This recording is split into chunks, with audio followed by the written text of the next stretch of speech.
You write in the book, there is no faith and no courage and no sacrifice in doing what is expedient.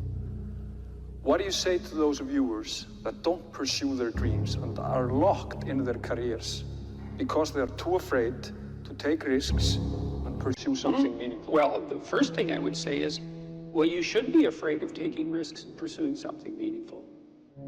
But you should be more afraid of staying where you are if it's making you miserable. You're paying a price by sitting there being miserable. You might say, well, the devil I know is better than the one I don't. It's like, don't be so sure of that. The clock is ticking. Yeah, and if you're miserable in your job now and you change nothing, in 5 years you'll be much more miserable and you'll be a lot older. But isn't it a luxury to pursue what is meaningful? Our viewers have mortgages, they have children, Yeah. they have payments and loans. It's a Well, luxury to pursue because we lack the resources. Well, I don't remember now, I'm not talking about what makes you happy. It's a luxury to pursue what makes you happy. It's a moral obligation to pursue what you find meaningful. And that doesn't mean it's easy. It might require sacrifice. If you need to change your job too, let's say you have a family and children and a mortgage, you have responsibilities. You've already picked up those responsibilities. You don't just get to walk away scot-free and say, well, I don't like my job, I quit. That's no strategy. But what you might have to do is you think, well, this job is killing my soul. All right, so what do I have to do about that? Well, I have to look for another job. Well, no one wants to hire me. It's like, okay, maybe you need to educate yourself more. Maybe you need to update your curriculum vitae, your resume. Maybe you need to overcome your fear of being interviewed. Maybe you need to sharpen your social skills. Like, you have to think about these things strategically. If you're going to switch careers, you have to do it like an intelligent, responsible person. That might take you a couple of years of effort to do properly. We're built for struggle, us human beings. We're built to contend with the world. We're built to contend with reality. You want a challenge, and the best way that you can take on a challenge, because a challenge fortifies you. So you don't want to be secure, you want to be strong. And you get strong by taking on optimal challenges. And so you lay out your destiny in the world, and you take the slings and arrows of fate, and you make yourself stronger while you're doing so. And you might fail, and fortune might do you in, but it's your best bet. And, you know, people have extracted unbelievable successes out of catastrophic failures. And I'm not saying that in a naive way. I know perfectly well what happens to people. You know, you're doing fine in life and then you get cancer, and then 6 months later you're dead. And all the heroism in the world isn't going to save you at that point. But that's not the point. That's not the point. Life is bounded by mortality. But that doesn't mean that you don't get out there and contend. And you develop by contending, and you minimize the net amount of suffering in the world. And that's something, man. That's something to do.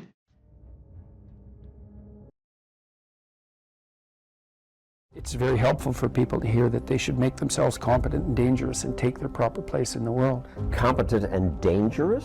Mm-hmm. Why dangerous? Because it's the alternative to being weak. And weak is not good. The people who shoot up the high schools, they're weak. They're weak. How is it good to be dangerous? Because it makes you formidable. And life is a very difficult process. And you're not prepared for it unless you have the capacity to be dangerous. That doesn't mean that you should be cruel. It doesn't mean any of that. There's a statement in the New Testament, the meek shall inherit the earth. But the meek isn't well translated. It means something more like those who have swords and know how to use them but keep them sheathed will inherit the world. That's a way better way of thinking about it. You have to be powerful and formidable and then peaceful, in that order. And that's not the same as being naive and weak and harmless, which is what young men are being encouraged to be. It's like, that's a very bad idea. It's a very bad idea. Because naive, weak, and harmless means that you can't withstand the tragedies of life. You can't bear any responsibility. You'll end up bitter. And when you get bitter, then you get dangerous. But one thing I'm not getting, there's a big difference between letting people do something for themselves and saying men should be dangerous. By dangerous, that implies I should be ready to threaten someone, to hurt somebody. No, you should be capable of it.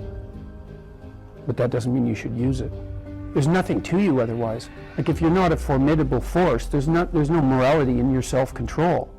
If you're incapable of violence, not being violent isn't a virtue. People who teach martial arts know this full well, right? If you learn a martial art, you learn to be dangerous, but simultaneously you learn to control it. Both of those come together. And the combination of that capacity for danger and the capacity for control is what brings about the virtue. Otherwise you confuse weakness with moral virtue. I'm harmless, therefore I'm good. It's like, no, that isn't how it works. That isn't how it works at all.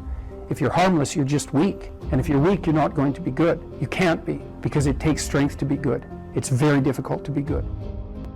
People are afraid of the truth because often if you reveal it, it causes conflict in the moment. Telling the truth is definitely an adventure. Seeking for sure, but also telling. Another way of going about it is to just say what you think and see what happens. That's an adventure, because you don't know what the outcome is going to be. So look, there's this old idea that it's necessary to have faith in the truth. And so here's a way of thinking about that. Someone asks you a question and you might think, well, here's the outcome I want, and so here's how I'm going to answer that question. So that's one way of approaching it. But another way of approaching it is, you ask me a question, I'm going to think about the answer, and I'm just going to tell you what I think. And it doesn't matter what the outcome is, because I'm willing to see what the outcome will be, predicated on the idea that there isn't a better outcome than the one that truth produces. Even if it's harsh and terrible in the short term, and sometimes it is, it's like there isn't a better way of doing it. Now, you might say, well, how do you know that? And the answer is, well, I don't know that. That's why it's an article of faith, because I believe, and I believe this deeply, the being that you produce as a consequence of telling the truth is good, by definition, even though it's harsh and often uncomfortable, because you get in trouble. One of the things that I've really learned recently, or learned to articulate better, is that there's a very tight relationship between aspiration and responsibility. The first question might be, do you need to aspire to something? And the answer is, well, yes, because you have to do something. If you just sit there, you'll die. You can't just sit there. You have to go act out in the world. Okay, so act towards what? Well, that's whatever your aspiration is. You have to have an aim. Okay, well, what should the aim be? Well, it should be something worth doing, let's say. Why do something that you don't feel is worth doing? What do you think's worth doing? Well, if you watch other people and you judge when they're doing something worthwhile, you usually judge them positively if you see that they're taking responsibility, at least for themselves. But do you want to be completely useless so other people have to take care of you? That's pretty pathetic. And maybe you could get your act together so you're taking care of yourself and your family. And maybe you could even do better than that and take care of yourself and your family and your community. Well, good for you. That's responsibility, and that's an aim. Well, here's one of the things that's cool about that, is that your life doesn't have meaning without aspiration or an aim. Okay, so you need a hierarchy of values. There's got to be something at the top. It's got to be something important. If you don't have that, your life doesn't have any meaning. So if you criticize the hierarchy, or even the idea of hierarchy, you destroy the idea of aspiration, and then people have nothing. Well, that's not helpful. People are built for a struggle, and they're built for a weight, and you want to take on a heavy burden voluntarily. See if you can put yourself together. See what you can do out in the world while you're waiting to die. It's an all-in game. It better be worthwhile. You need a family, you need friends. Like, you don't need to have all these things, but you better have most of them. Family, friends, career, educational goals, plans for, time outside of work, attention to your mental and physical health, etc. That's what life is about. And if you don't have any of those things, well, then all you've got left is misery and suffering. So that's a bad deal for you. So, number one, specify your damn goals, because how are you going to hit something if you don't know what it is? That isn't going to happen. And often people won't specify their goals too, because they don't like to specify conditions for failure. So if you keep yourself all vague and foggy, which is real easy, because that's just a matter of not doing as well, then you don't know when you fail. And people might say, well, I really don't want to know when I fail, because that's painful, so I'll keep myself blind about when I fail. That's fine, except you'll fail all the time then. You just won't know it until you've failed so badly that you're done. And that can easily happen by the time you're 40. You would like to be productive and have a good life, and that's how you make the schedule. It's like, and then you look at the day and you think, well, if I had that day, that'd be good. Great, and you're useless and horrible, so you'll probably only hit it with about 70% accuracy, but that beats the hell out of 0, right? And if you hit it even with 50% accuracy, another rule is, well, aim for 51% the next week, or 50.5% for God's sake, because you're going to hit that position where things start to loop back positively and spiral you upward. So that's one way that you can work on your conscientiousness, is to plan a life you'd like to have. And you do that partly by referring to social norms. That's more or less rescuing your father from the belly of the whale. But the other way you do that is by having a little conversation with yourself about, as if you don't really know who you are, because you know what you're like. You won't do what you're told. You won't do what you tell yourself to do. You must have noticed that. It's like you're a bad employee and a worse boss. And both of those work for you. You don't know what you want to do, and then when you tell yourself what to do, you don't do it anyways. But, you know, my point is that you have to understand that you're not your own servant, so to speak. You're someone that you have to negotiate with. And you're someone that you want to present the opportunity of having a good life to. And that's hard for people, because they don't like themselves very much. They're always like cracking the whip and then procrastinating, and cracking the whip and then procrastinating. And it's like, God, it's so boring and such a pathetic way of spending your time. And you know what that's like, because you probably waste like 6 hours a day. What you do now is going to multiply its effects in the future. And you need to know what your damn time is worth. One of the things you should be asking yourself is, when you spend an hour, was that, well, would have I paid someone $50 to have had that hour? And if the answer is no, it's like, well, maybe you should do something else with your time. And it depends on whether or not you think that your time's worthwhile. But the funny thing about not assuming that is, if you assume your time isn't worthwhile, what happens is you don't just sit around sort of randomly in a state of responsibility-less bliss. What you do is you suffer existentially. Someone who is incapable of cruelty is a higher moral being than someone who is capable of cruelty.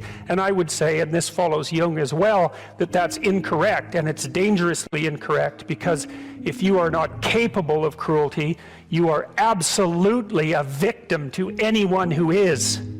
And so part of the reason that people go watch anti-heroes and villains is because there's a part of them crying out for the incorporation of the monster within them, which is what gives them strength of character and self-respect, because it's impossible to respect yourself until you grow teeth.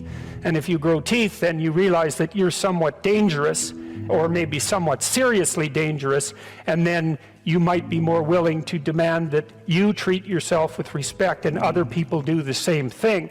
And so that doesn't mean that being cruel is better than not being cruel. What it means is that being able to be cruel and then not being cruel is better than not being able to be cruel. Because in the first case, you're nothing but weak and naive. And in the second case, you're dangerous, but you have it under control. And you know, a lot of martial arts concentrate on exactly that as part of their philosophy of training. It's like, we're not training you to fight. We're training you to be peaceful and awake and avoid fights. But if you happen to have to get in one, and I guess the philosophy also is that if you're competent at fighting, that actually decreases the probability that you're going to have to fight, because when someone pushes you, you'll be able to respond with confidence, and with any luck, and this is certainly the case with bullies, with any luck, a reasonable show of confidence, which is very much equivalent to a show of dominance, is going to be enough to make the bully back off. And so the strength that you develop in your monstrousness is actually the best guarantee of peace. And that's partly why Jung believed that it was necessary for people to integrate their shadow. And he said that was a terrible thing for people to attempt, because the human shadow, which is all those things about yourself that you don't want to realize, reaches all the way to hell. And what he meant by that was, it's through an analysis of your own shadow that you can come to understand why other people are capable, and you as well, of the sorts of terrible atrocities that characterized, let's say, the 20th century. And without that understanding, there's no possibility of bringing it under control. When you study Nazi Germany, for example, or you study the Soviet Union, particularly under Stalin, and you're asking yourself, well, what are these perpetrators like? Forget about the victims, let's talk about the perpetrators. The answer is, they're just like you. And if you don't know that, that just means that you don't know anything about people, including yourself. And then it also means that you have to discover why they're just like you. And believe me, that's no picnic. So that's enough to traumatize people, and that's partly why they don't do it. And it's also partly why the path to enlightenment and wisdom is seldom trod upon, because if it was all a matter of following your bliss and doing what made you happy, then everyone in the world would be a paragon of wisdom. But it's not that at all. It's a matter of facing the thing you least want to face. So now you're moving towards the promised land, let's say. So that's inspiring, and that produces positive emotion, because you experience positive emotion when you see yourself moving towards a valued goal. No valued goal, no positive emotion. That's how your systems are set up psychophysiologically. On the negative front, well, maybe anger and bitterness and fear stop you. Okay, so what do you do with them? Okay, now, take good stock of your sinful nature, let's say. You know what temptations you're prone to and what knock you off the beaten track, and maybe you feel guilty about it. You know where your weaknesses are, and you probably have some idea of just what kind of hell you could inhabit if you let those weaknesses get the upper hand. So why don't you just write about that for 15 minutes? So let's say this isn't what you could have in 5 years. It's the pit you could dig for yourself if you decided to, you know, just sit there or dig. Everyone has a sense of that, you know, for some people. My temptation probably would have been alcohol. It calmed me in social situations. It made me feel a closer kinship to people, and it was a pretty good stimulant. And so it was a really good drug for me, and I enjoyed it quite a lot, too much. But I learned that I had better things to do. I wouldn't have stopped without better things to do. And that's And what did you mean by better things to do? Well, I was writing my book, Maps of Meaning, when I was still carousing as a graduate student. I'd started to put my life together by that point quite a bit, but I was still a party animal and very social. And but I found that I couldn't think hungover. And not only that, I couldn't handle the emotional tension of what I was dealing with intellectually. It was too, because you know, if you're hungover, your emotions are more sensitive, especially your anxiety. And the work I was doing was way too demanding emotionally because I was dealing with historical atrocity, and the motivations for that was just too damn dark, you know, to be dealing with hungover. Plus, once I had written a fair bit and was editing, once you've edited your work to a substantial degree, you have to use finer and finer gradations of judgment to continue to improve it. And if you're fuzzy-minded at all, if you've impaired your judgment, when you edit, you can make it worse, not better. And then I also realized that the only times I really regretted my actions was when I was drinking, because it disinhibits you, and that's fun. That can be really fun. But I'd wake up the next day and think, yeah, I was a little too provocative, I was a little too aggressive, I was a little too mean-spirited in my wit, a little too egotistical, or maybe more than a little on all of those fronts, a little careless in my choice of partner, a little uncontrolled in my social behavior in places I shouldn't have been, because, you know, I was starting to, well, I was a graduate student and a teacher by that point, and I was interacting with professors, say, in the social milieu. Grew, yeah, well, it wasn't the time to be drunk. That just wasn't good. That worked in northern Alberta to some degree in some subcultures, but in those situations, it just made me look like a fool. Well, it made me into a fool, not just look like one. And then when you and I got married, I didn't, and we were going to have kids. I thought, well, I'm not drinking when I have kids. Yeah, I wanted children. Yeah, and you know, you want to grow up at that point. And besides, I was ready to dispense with all of that by then. People are often afraid of moving forward, and no wonder. But you should be way more afraid of not moving forward. And so if you get that hell behind you, it's like, well, do I want to go there? Well, I don't have the effort or the energy.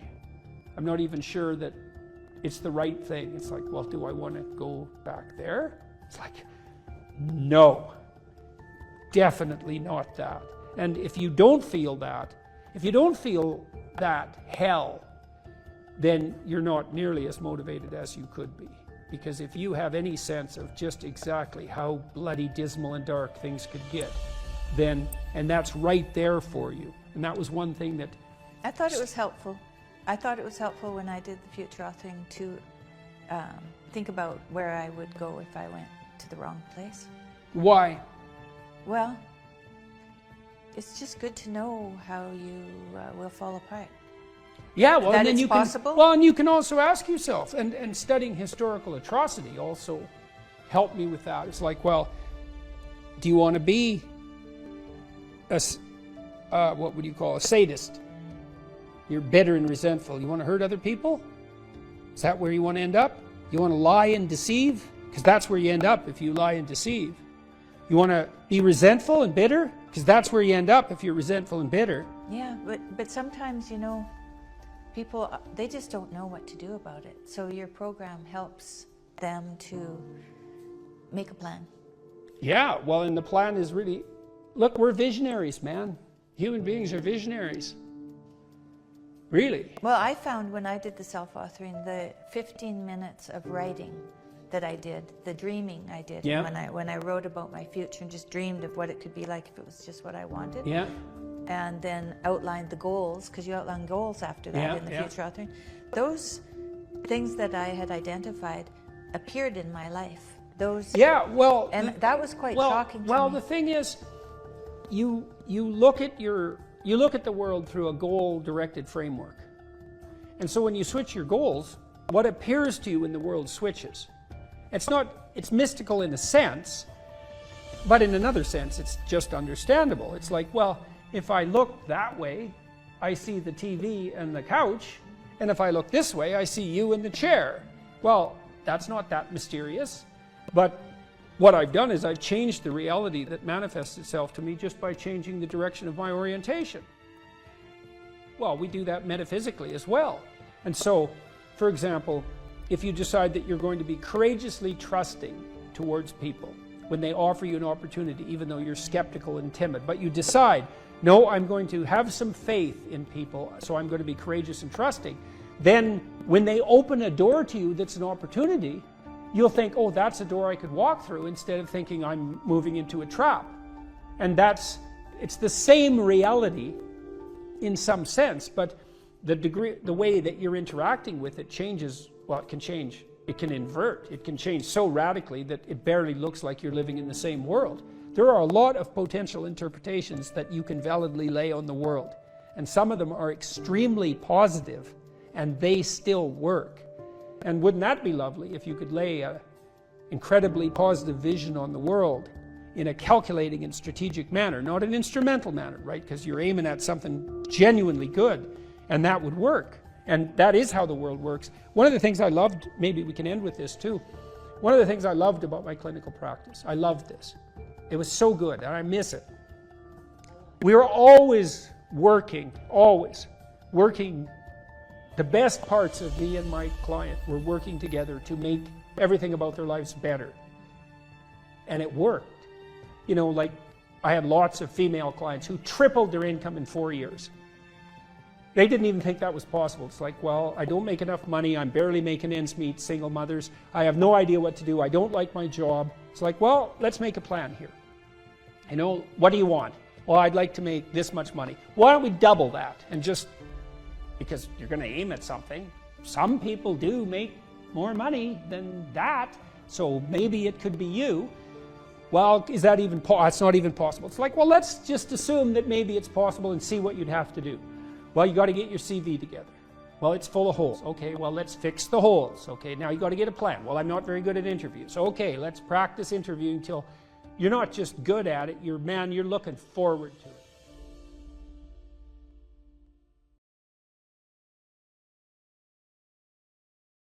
Regulate your habits. Try to get up at approximately the same time each morning. I would recommend that you get up approximately when other people get up. So that would be something in the neighborhood of 7:30 or 8 in the morning, perhaps earlier, perhaps a little bit later, but you want to stabilize that because your circadian rhythms operate more, fluidly, and your mood is likely to be regulated better if there's islands of stability in your daily routines. Human beings like daily routines, just like dogs like daily routines. And so regulate your sleep. I would say when you get up in the morning, eat breakfast. That's a really important thing to do. I can't tell you how many people I've treated in my clinical practice whose proclivity for emotional instability and depression, anxiety, general hopelessness, emotional pain and gloom and doom, as well as capacity to concentrate, were properly regulated or inhibited or reduced by merely ensuring that they ate a protein and fat rich breakfast relatively soon after they wake up. And that's especially true if they're stressed. And as it turns out that if you stress yourself after a fast, which is of course what you've undertaken if you haven't eaten since the night before, that your body produces enough insulin to deplete the sugar in your blood. and then it's very difficult for you to become regulated properly with regards to your metabolism until you sleep again.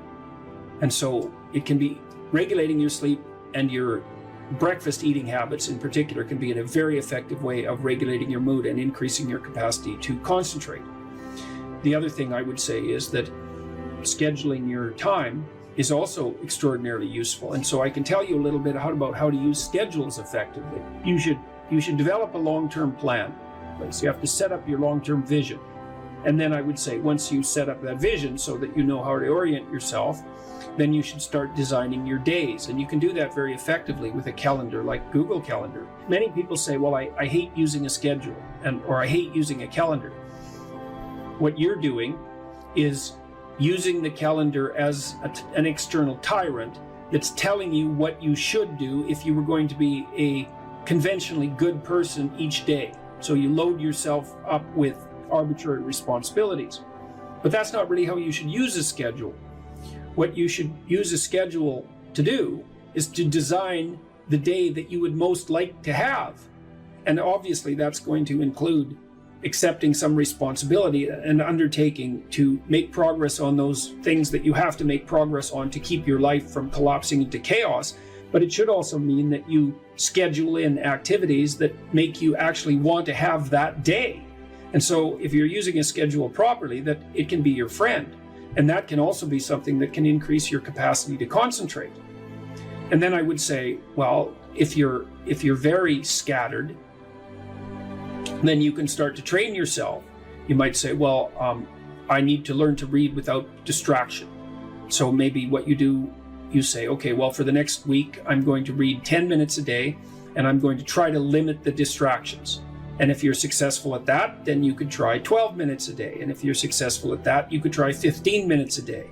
And the trick is to set a goal for yourself that is slightly beyond your current level of performance, enough to be challenging, enough to be worthwhile if you accomplish, but not so difficult that you're likely to fail. And then practice incrementally, day by day, trying to inculcate the habits that you want to inculcate. And assume that it'll take you a number of months or even a number of years in order to become very fluent at the habit. The important thing is to start improving incrementally, because incremental improvement pays off like compound interest.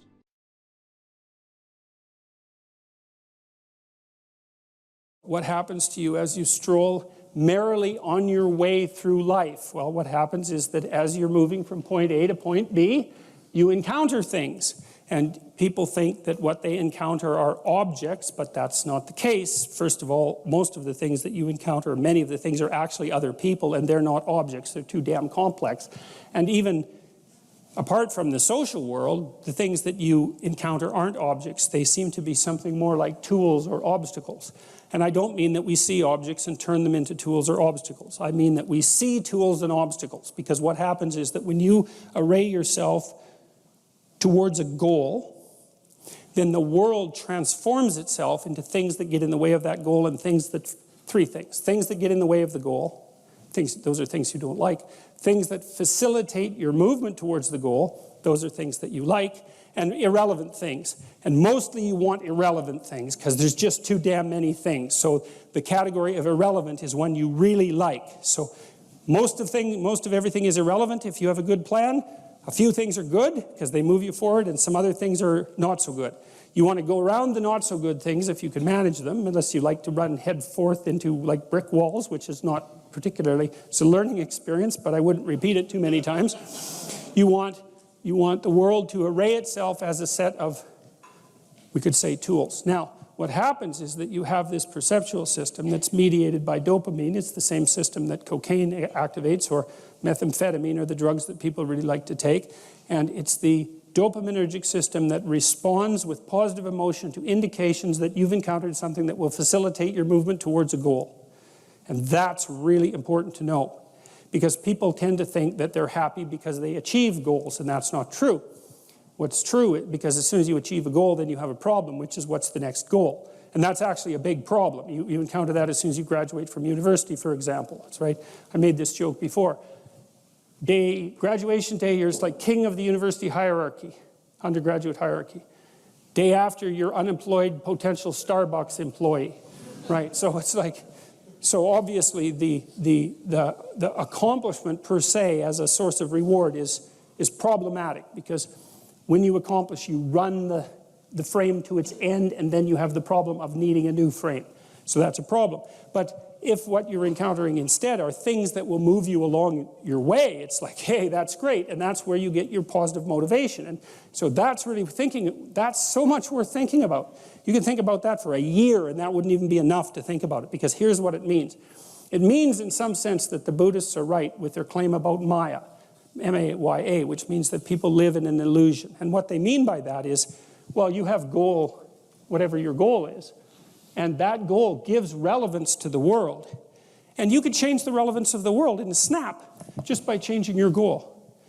You can do that. And so then you think, well, it's sort of an illusion because you can just change it. Now, you don't want to push that line of argumentation too far, because even if the specific point can be changed, the fact that you're in one of these frames cannot be changed.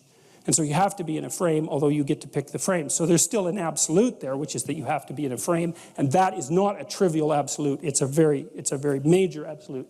So then you think, okay, all of your positive emotion is going to be experienced in relationship to the goal. Well, then we think, well, you could use some positive emotion. It's a good thing.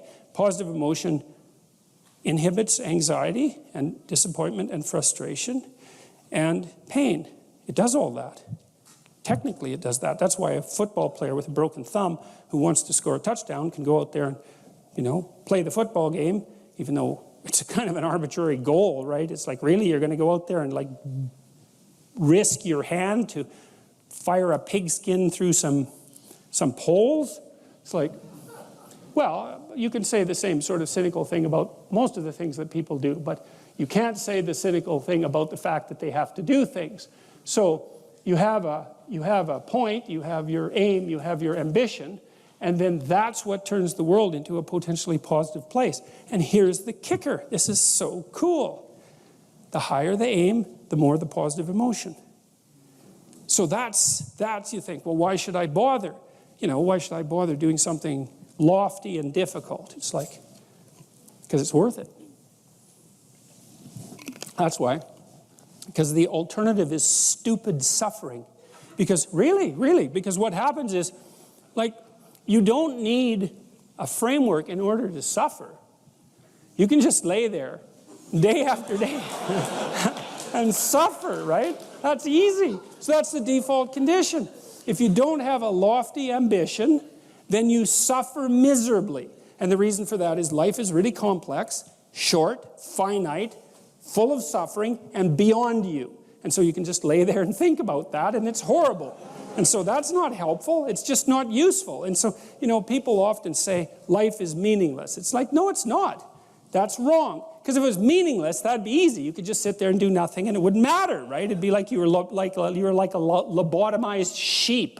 It's just irrelevant. But that isn't what happens. When people say that life has no meaning, that isn't what they mean. What they mean is, I'm suffering stupidly and intensely, and I don't know what to do about it. Well, the suffering is meaningful. It's just not the kind of meaning you want. So how do you get out of that? You adopt, you note the baseline of suffering, which is very, very, very, very high. And then you say to yourself, okay, I need to do something that justifies that. And that's not so easy, because the baseline for suffering is high. If you're going to make something of yourself, let's say, so that it's worthwhile to exist in the world, then you have to aim at something that's so well structured that you can say, yeah, earthquakes, cancer, death of my family, dissolution of my goals, ultimate futility of life, and the heat death of the universe. Hey, it doesn't matter, it's worth it. We were sitting in the first row of the plane, and do you remember the guy was a young black man, he sort of ran onto the plane. He was wearing a yellow vest. He was a worker working the bridge or something. And he came up to you and he said, I'm not supposed to be on the plane right now. I'm not supposed to say anything, but you helped me turn my life around. I got this job because of you. And what I remember more than anything else is he had this huge smile on his face. But it wasn't because you told him to go out there and be happy. It was because you told him to go out there and fix some stuff. And I think that's exactly what you're talking about right now. Those experiences are so life-sustaining. It's so remarkable to have that happen, and that's something I've been immensely privileged to constantly experience, although there's also something about it that's extremely painful. You know, the magnitude of that joy is sort of proportional to the obstacles it had to overcome while it was attempting to manifest itself.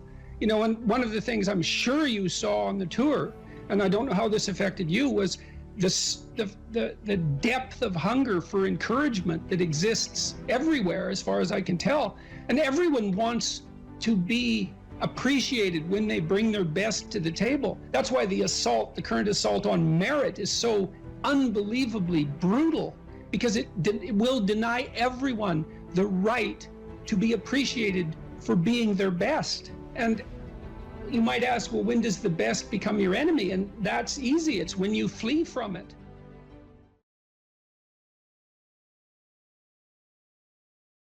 You know, if you take people, and I've told you this, and you expose them voluntarily to things that they are avoiding and are afraid of, you know, that they know they need to overcome in order to meet their goals, their self-defined goals.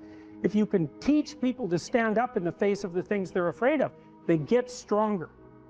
And you don't know what the upper limits to that are, because you might ask yourself, like, if for 10 years, if you didn't avoid doing what you knew you needed to do, by your own definitions, right, within the value structure that you've created, to the degree that you've done that, what would you be like? Well, you know, there are remarkable people who come into the world from time to time, and there are people who do find out over decades-long periods what they could be like if they were who they were, if they spoke their being forward. And they get stronger and stronger and stronger, and we don't know the limits to that. We do not know the limits to that. And so you could say, well, in part, perhaps the reason that you're suffering unbearably can be left at your feet, because you're not everything you could be, and you know it. And of course, that's a terrible thing to admit, and it's a terrible thing to consider, but there's real promise in it, right? Because it means that perhaps there's another way that you could look at the world, and another way that you could act in the world, so what it would reflect back to you would be much better than what it reflects back to you now. And then the second part of that is, well, imagine that many people did that, because we've done a lot as human beings. We've done a lot of remarkable things, and I've told you already, I think before, that today, for example, about 250,000 people will be lifted out of abject poverty, and about 300,000 people attached to the electrical power grid.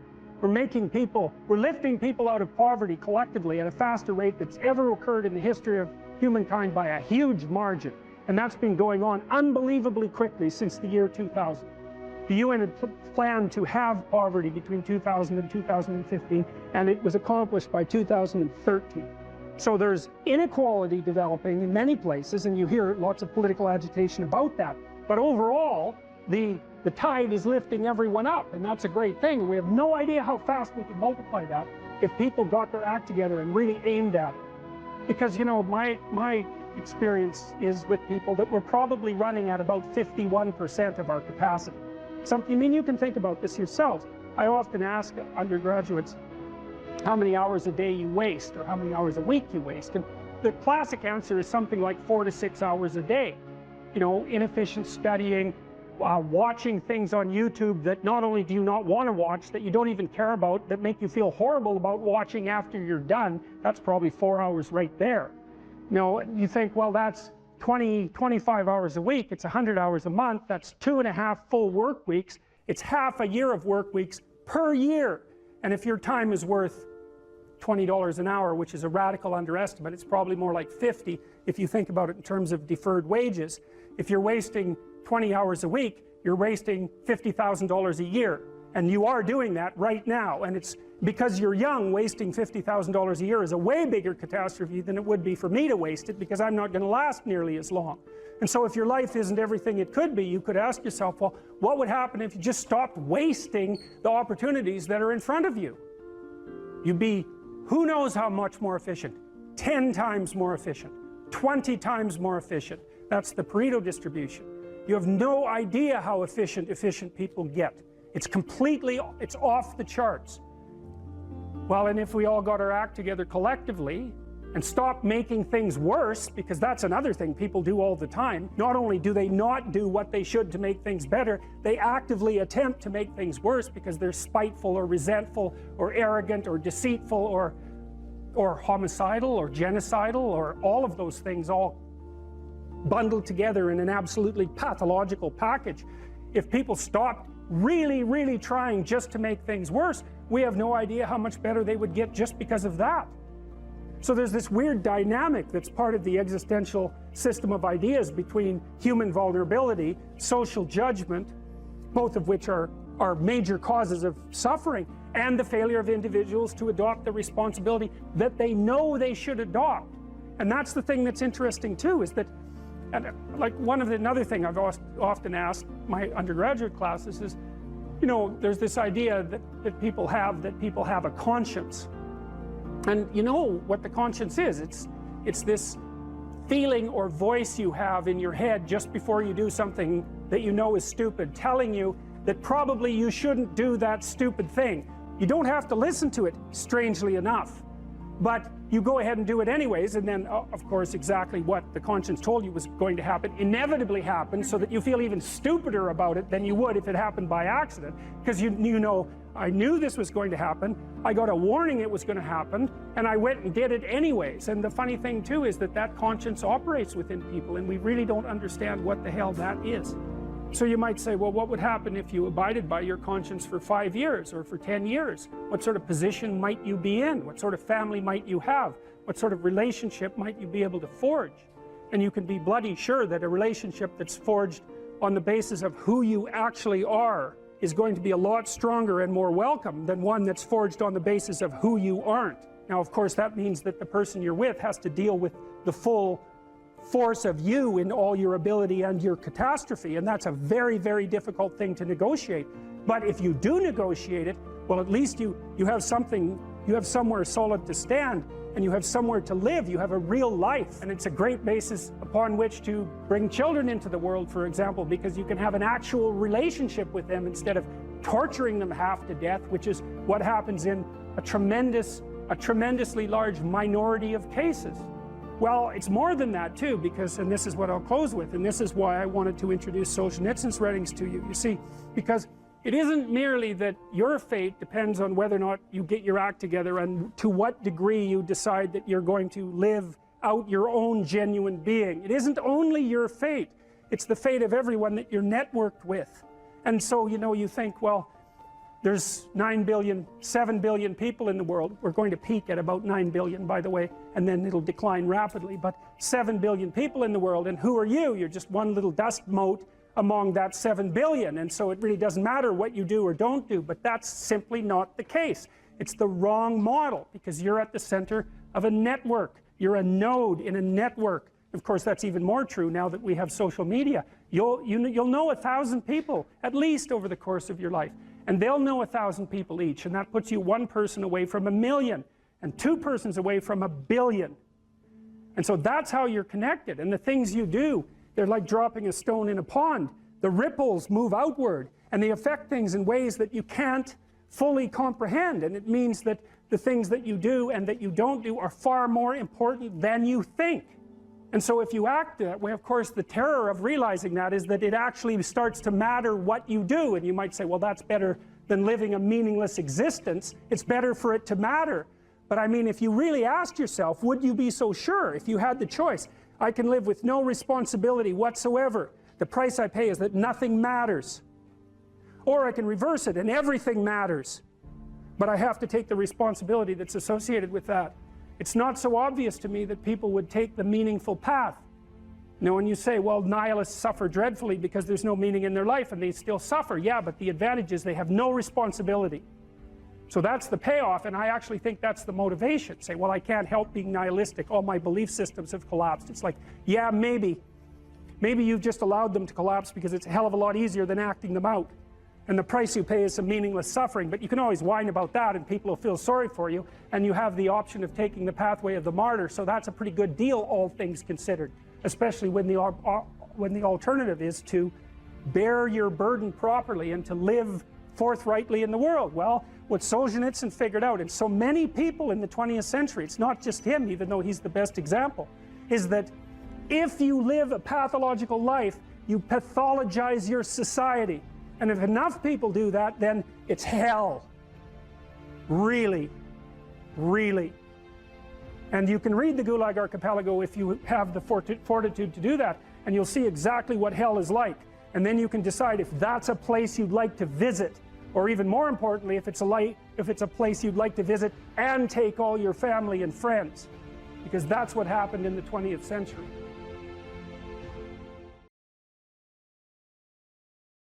The internal problem is, how do you deal with tragedy and malevolence? And you can say, well, I'm not prepared. It's like, yeah, fair enough. Unsurprising, especially if you were overprotected as a child. It's not a good idea to overprotect your kids, because the snakes are going to come into the garden no matter what you do. And so then you, instead of trying to keep the damn snakes away, what you do is you arm your child with something that can help them chop them into pieces and make the world out of them. So that the trick for human thriving in the face of suffering and malevolence is strength, not protection. It's a completely different idea. We also know this clinically. We know, for example, that if you treat people with exposure therapy for agoraphobia, which is, roughly speaking, the fear of chaos, I would say, the fear of everything, you don't make them less afraid. You make them braver. It's not the same thing. Because with an agoraphobic, see, what happens to them is the fall. They never conceptualize death and suffering. They're naive, right? It never enters the theater of their imagination, and it's because they're protected from it. But then something happens. This often happens to women in their 40s, because they're the people most likely to develop agoraphobia. Something happens. They've been protected from chaos by authority their entire life. So maybe they had an overprotective father, and then they went to an overprotective boyfriend, and then they went to an overprotective husband. And maybe they were willing to be subjugated to all three of those because of the protection, right? So that's the bargain. They stay weak and dependent, and maybe they have to because that's the only way they can appeal to the person who's hyperprotective. But the price they pay for that is that they're not sufficiently competent. And then something happens in their life, often in their 40s. They develop heart palpitations, maybe as a consequence of menopause. Their heart starts to beat erratically, and they think, oh no, death. It's like, well, who are you going to talk to about that? Right? There's no protection from authority for that. Or maybe their friend gets divorced, or maybe their sister dies, or something like that. It brings up the specter of mortality, and maybe the specter of malevolence and mortality, and it brings it up in a way that authority, recourse to authority, cannot solve.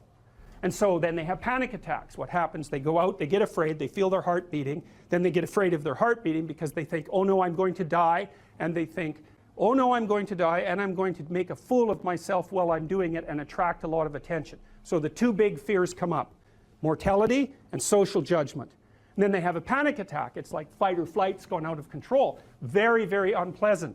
Then they start to avoid the places they've had a panic attack. Then they end up not being able to go anywhere. So then Tiamat has come back, right? A huge monster, a little victim. And so what do you do with them? Well, there's no saying, no, there's no Tiamat. That's done, right? Their naivety is over. They've had a direct contact with the threat of mortality and social judgment. They've met the terrible mother and they've met the terrible father. And there's no going back. There's no saying, oh, the world is safe. It's not safe. Not at all. It's not safe. The fact that you think it's safe means that you were living in an unconscious bubble that was sort of provided to you by your culture. It's a gift. And now that's been shattered. And so now what do you do? Well, the answer is you retreat until you're in your house and there's nowhere you can go. You're the ultimate frozen rabbit, right? And your life is hell because you can't function. The alternative is, let's take apart the things you're afraid of. Let's expose you to them, carefully and programmatically. And then you'll learn that you're actually tougher than you think. You never knew that. And maybe you didn't want to take on the responsibility because, people play a role in their own demise, so to speak. When you had opportunity to go out and explore or withdraw because you were afraid, you chose to withdraw because you were afraid.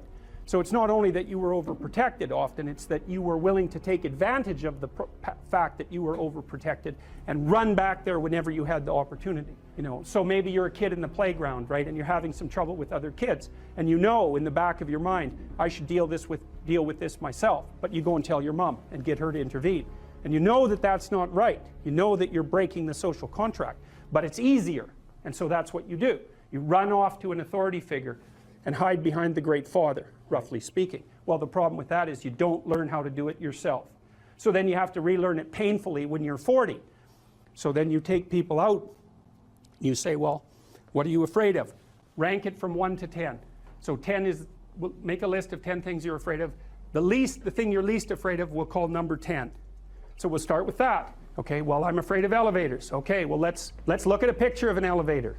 Let's have you imagine being in an elevator. Let's go out to an elevator and let you watch the terrible jaws of death open, because that's how you're responding to it symbolically, right? And you're going to do that at the closest proximity you can manage. You find out, you go do that, it works.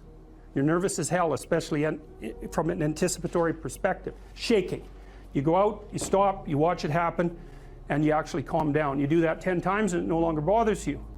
Well, what you've learned that you didn't die, but more importantly than that, you've learned that you could withstand the threat of death. That's what you've learned. And then you move a little closer, and then you move a little closer, and then you move a little closer, and finally you're back in what's no longer the elevator from a symbolic perspective. It's a tomb, right?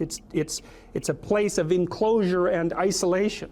And you learn, turns out I can withstand that. And then you're much more together, much more confident. And that's often one of the things that often happens in situations like that. I've seen this multiple times, is that if you run someone through an exposure training process like that and toughen them up, they'll often start standing up to people around them in a way they never did before, because they wouldn't stand up for themselves before, because they weren't willing to undermine the protection. See, if you're protecting me, I can't bother you, because I can't afford to forsake your protection. So if I'm going to play that game, I'm going to hide behind you, then I can't challenge you. So that's no good, because that's sometimes why people, you see this with guys very frequently, they're still deathly afraid of their father's judgment when they're in their 30s or 40s. It's like, well, why? No, because they still want to believe that there's someone out there that knows. And so they're willing to accept the subjugation, because it doesn't force them to challenge the idea that there's someone out there that knows. Because that's the advantage of having your father as a judge, right? Because he knows. Well, what if he doesn't?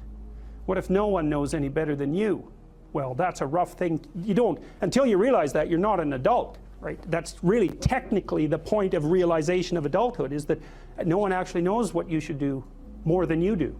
I mean, it's a horrible realization, because what the hell do you know? It's a terrible realization, and people will often pick slavery, permanent slavery, to the spirit of the great father, let's say, over that realization, and it's completely understandable. But the problem with it is that there's more to you than you think, and so if you continue to hide behind that figure, then you never have a chance to understand that there's more to you than you think, far more to you than you think. Maybe there's enough to you so that you can actually withstand the threat of mortality without collapsing. Maybe even withstand the threat of malevolence without collapsing. Who knows? It's certainly possible. And it's not an abstract question. It's exactly the sort of question that you address in the psychotherapeutic process. It's always the question that you address. And the answer is often in the affirmative, because people can get unbelievably tough. And you know that because people work in emergency wards in hospitals, right? Or they work in palliative care wards, or they work as mortuary assistants. I mean, these people have bloody rough jobs, you know, or they're on the front line of police investigation into, you know, heinous child abuse crimes, and so they're confronting malevolence on a regular basis. And, you know, those are very stressful jobs, but people do them. And some people do them without even being damaged by them, although that's a harder thing, because you can see horrible things, you know, things you'll never forget.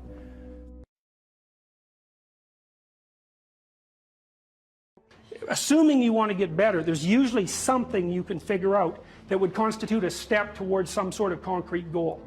And my presumption, it's a behavioral presumption fundamentally, is that small accruing gains that repeat are unbelievably powerful. You can tyrannize yourself into doing things, but I wouldn't recommend it. What I would recommend instead is that you ask yourself what you're willing to do. It's a really effective technique. It's like a meditative technique. So for example, you can get up in the morning and you can think, well, you know, I'd like to have a good day today, so I'd like to go to bed tonight without feeling guilty because I, you know, didn't do some things I said I was going to do, and I'd like to have kind of an interesting day.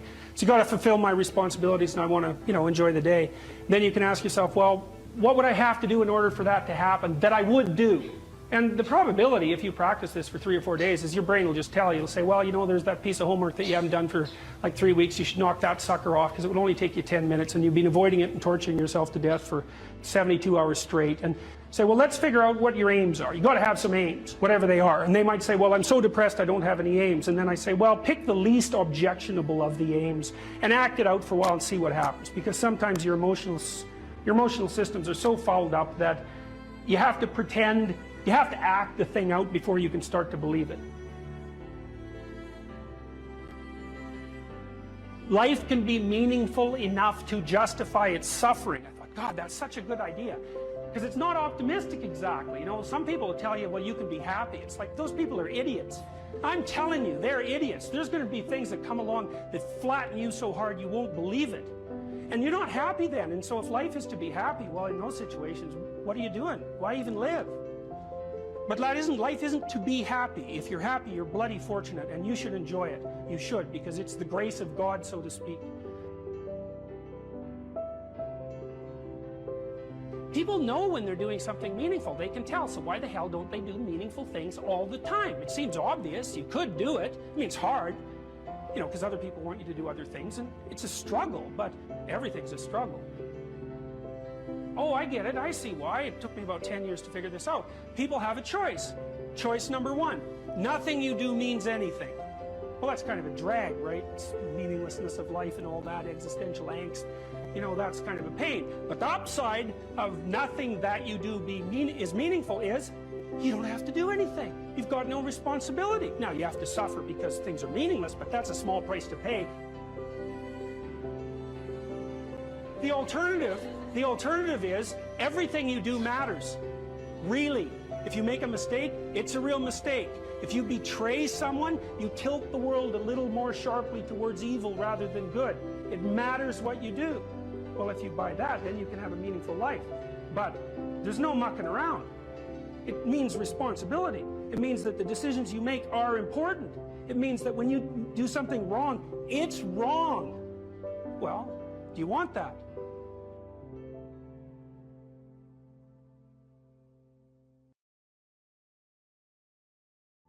Or how starting to clean up the room changed their life. That's quite fun because it's something I always tell people to do instead of going out and protesting. Jesus, I just can't stand that. Cleaning up the room? Yeah. Meaning? Well, my sense is that if you want to change the world, you start from yourself and work outward because you build your competence that way. It's like, I don't know how you can go out and protest the structure of the entire economic system if you can't keep your room organized. Well, I made a video which was called Message to Millennials, where it was called How to Change the World Properly. A bit of it on the pretentious side, I suppose, but I was trying to produce something that was a counterposition to this idea that what you should do is go out and fix up other people. You know, that's just not right. And there's a New Testament line about that, something about, you know, not worrying too much about the log in your neighbor's eye or about the speck in your neighbor's eye when you have a log in your eye. What would the world be like if people stopped avoiding the things they knew they should do? You know, because the question is, how much are we contributing to the fact that life is an existential catastrophe and a tragedy? How much is our own corruption contributing to that? That's a really worthwhile question. Things you leave undone because you're angry, you're resentful, you're lazy, you have inertia. Well, you consult your conscience and it says, well, you know, that place over there could use a little work. It's the same as working on yourself, and so you clean that up because you can. And then things are a little clearer around you. And you're a little better off because you've practiced a bit, and so you're a little stronger, and then something else manifests itself and says, well, maybe you could like take a crack at fixing me up too. So you decide to do that, and then that gets a little bit more pristine, you know, and soon, and it's humble because you're not exceeding your domain of competence. You know, it's like, don't be fixing up the economy, 18-year-olds.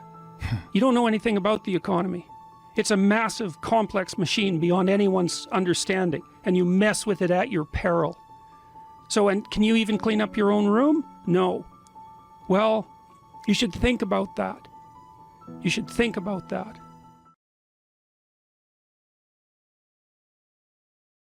One of the things that you can, I think this heightens the meaning in your life, is to try to do difficult things, right? Aim high. Don't aim so damn high you can't manage it, and make sure you break down your aims into reasonably attainable sub-goals, but you want to aim high, and then you want to see how hyper efficient you can get. That's a great thing to do in your early 20s, is to see, okay, like discipline yourself. You think, okay, how much work can I do if I load myself right to the maximum? How far can I work? How hard can I work until I exhaust myself? And then you back off, obviously, because the optimal amount of working, productive engagement, let's say, is that which is sustainable across decades. So you have to learn that, but you don't learn that without stretching yourself to your limits to begin with. And you know, if your life isn't everything it could be, and if you're suffering from an excess of meaninglessness, well, it means you're not oriented in the world of chaos and order properly. It's like you could learn to discipline yourself. Look, figure out what it is that you need to do and that you want to do, and then see how efficient you can get. Because one of the things that's quite fun is to figure out, if you have a task, I always tell my graduate students this if they're doing an experiment too. If you have a task that you have to do, it's really interesting to spend a few minutes, sometimes hours, depending on how long the task is. See if you can figure out how to do it from 5 to 10 times faster. It means you'll have to rearrange the way you think about it, but you can often do it. And that's how extremely productive people get so hyper efficient.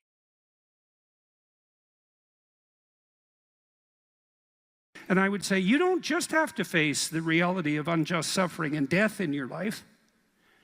You have to face the reality of hell. And you might say, well, I don't believe in hell. It's like, well, do you believe in Nazi Germany? You know, do you believe in the Stalinist Soviet Union or Maoist China or Cambodia? That's hell. And you can assess that more deeply. You could say, well, that's not even hell. That's not as precise a formulation of hell as you might be able to conceptualize. Hell is actually participation in the process that led to the establishment of those countries. And that's something that human beings do. And the fact that we do that is something we have to face. And maybe that's even worse than death. And I think you can make a case for that. I really do. I think there are things in life that are worse than death. There are things in life that are worse than unjust suffering and death. And the things that lead to hell are worse. And you might think, well, I don't have to worry about that. It's like, yeah, you do, as a matter of fact, because you're going to face those things too. And you're going to face that when you face your own malevolence, which you will, and you're going to face that when you face the malevolence of others, including the mob. And some of that's just death and tragedy, and some of it is something far darker and deeper than that. And so, yeah, you face that. And so that's kind of interesting. And then you might think, well, how should you face that? And that's where Tammy's story is relevant. It's like, well, so she went and swam with the sharks. And I wasn't very happy about that because our life has been adventurous enough. I thought, do you really need to go swim with the sharks? And the answer seemed to be, well, that would be an adventure. And, you know, I don't interfere with her when she's having an adventure. She's going to go have an adventure. It's far be it for me to interfere. And then she told me, you know, that you had to look the shark in the eye or it would think you're prey. Think, well, what do you have to look in the eye so you're not prey? And you know, human beings have been trying to figure that out for a long time because we're strange animals, because we're predators, but we're also prey. And so I guess at any moment you're sort of deciding, well, are you a predator? Are you the thing that's on top, or are you prey? And you're prey if you turn tail and run. And there's a psychological truth there, like a deep psychological truth. And it seems to be something like, if you practice forthright and voluntary exposure to that which terrifies and dismays you, it transforms you. And we really know this as psychologists. We even know there's more and more evidence suggesting, for example, that if you imagine you adopt this attitude of voluntary confrontation. That changes you psychophysiologically. So much of the biochemistry of motivation and emotion is transformed when you take a stressor, which could be oppressive and paralyze you and cause you to withdraw, and you reverse that and you decide to advance. It's like a different spirit inhabits you. And I mean this physiologically. There's a whole different pattern of being that makes itself manifest in you neurologically and psychophysiologically and pharmacologically. So you take it on as a challenge, right? And that transforms you at a cellular level too, because one of the things we've discovered in recent years is that if you do something new and complex, then that turns on that parts of your DNA that haven't produced proteins before will start producing new proteins and reconstruct you from the cellular level up. So it's a deep transformation. We have no idea how deep. And again, you could ask yourself, if you didn't withdraw in fear from anything from everything that life threw at you, who could you become? And I would say that's the central religious question in some real deep sense. You know, are more things thrown at us than we can manage? Well, that's a tricky question, because pretty dreadful things are thrown our way. And you might say, well, that just presents an insuperable barrier to progress. That's not very helpful, because you're alive, here you are, you've got these problems to contend with, and if it's an impossible task, then how could you be anything but hopeless and desperate? But then you think, well, wait a second,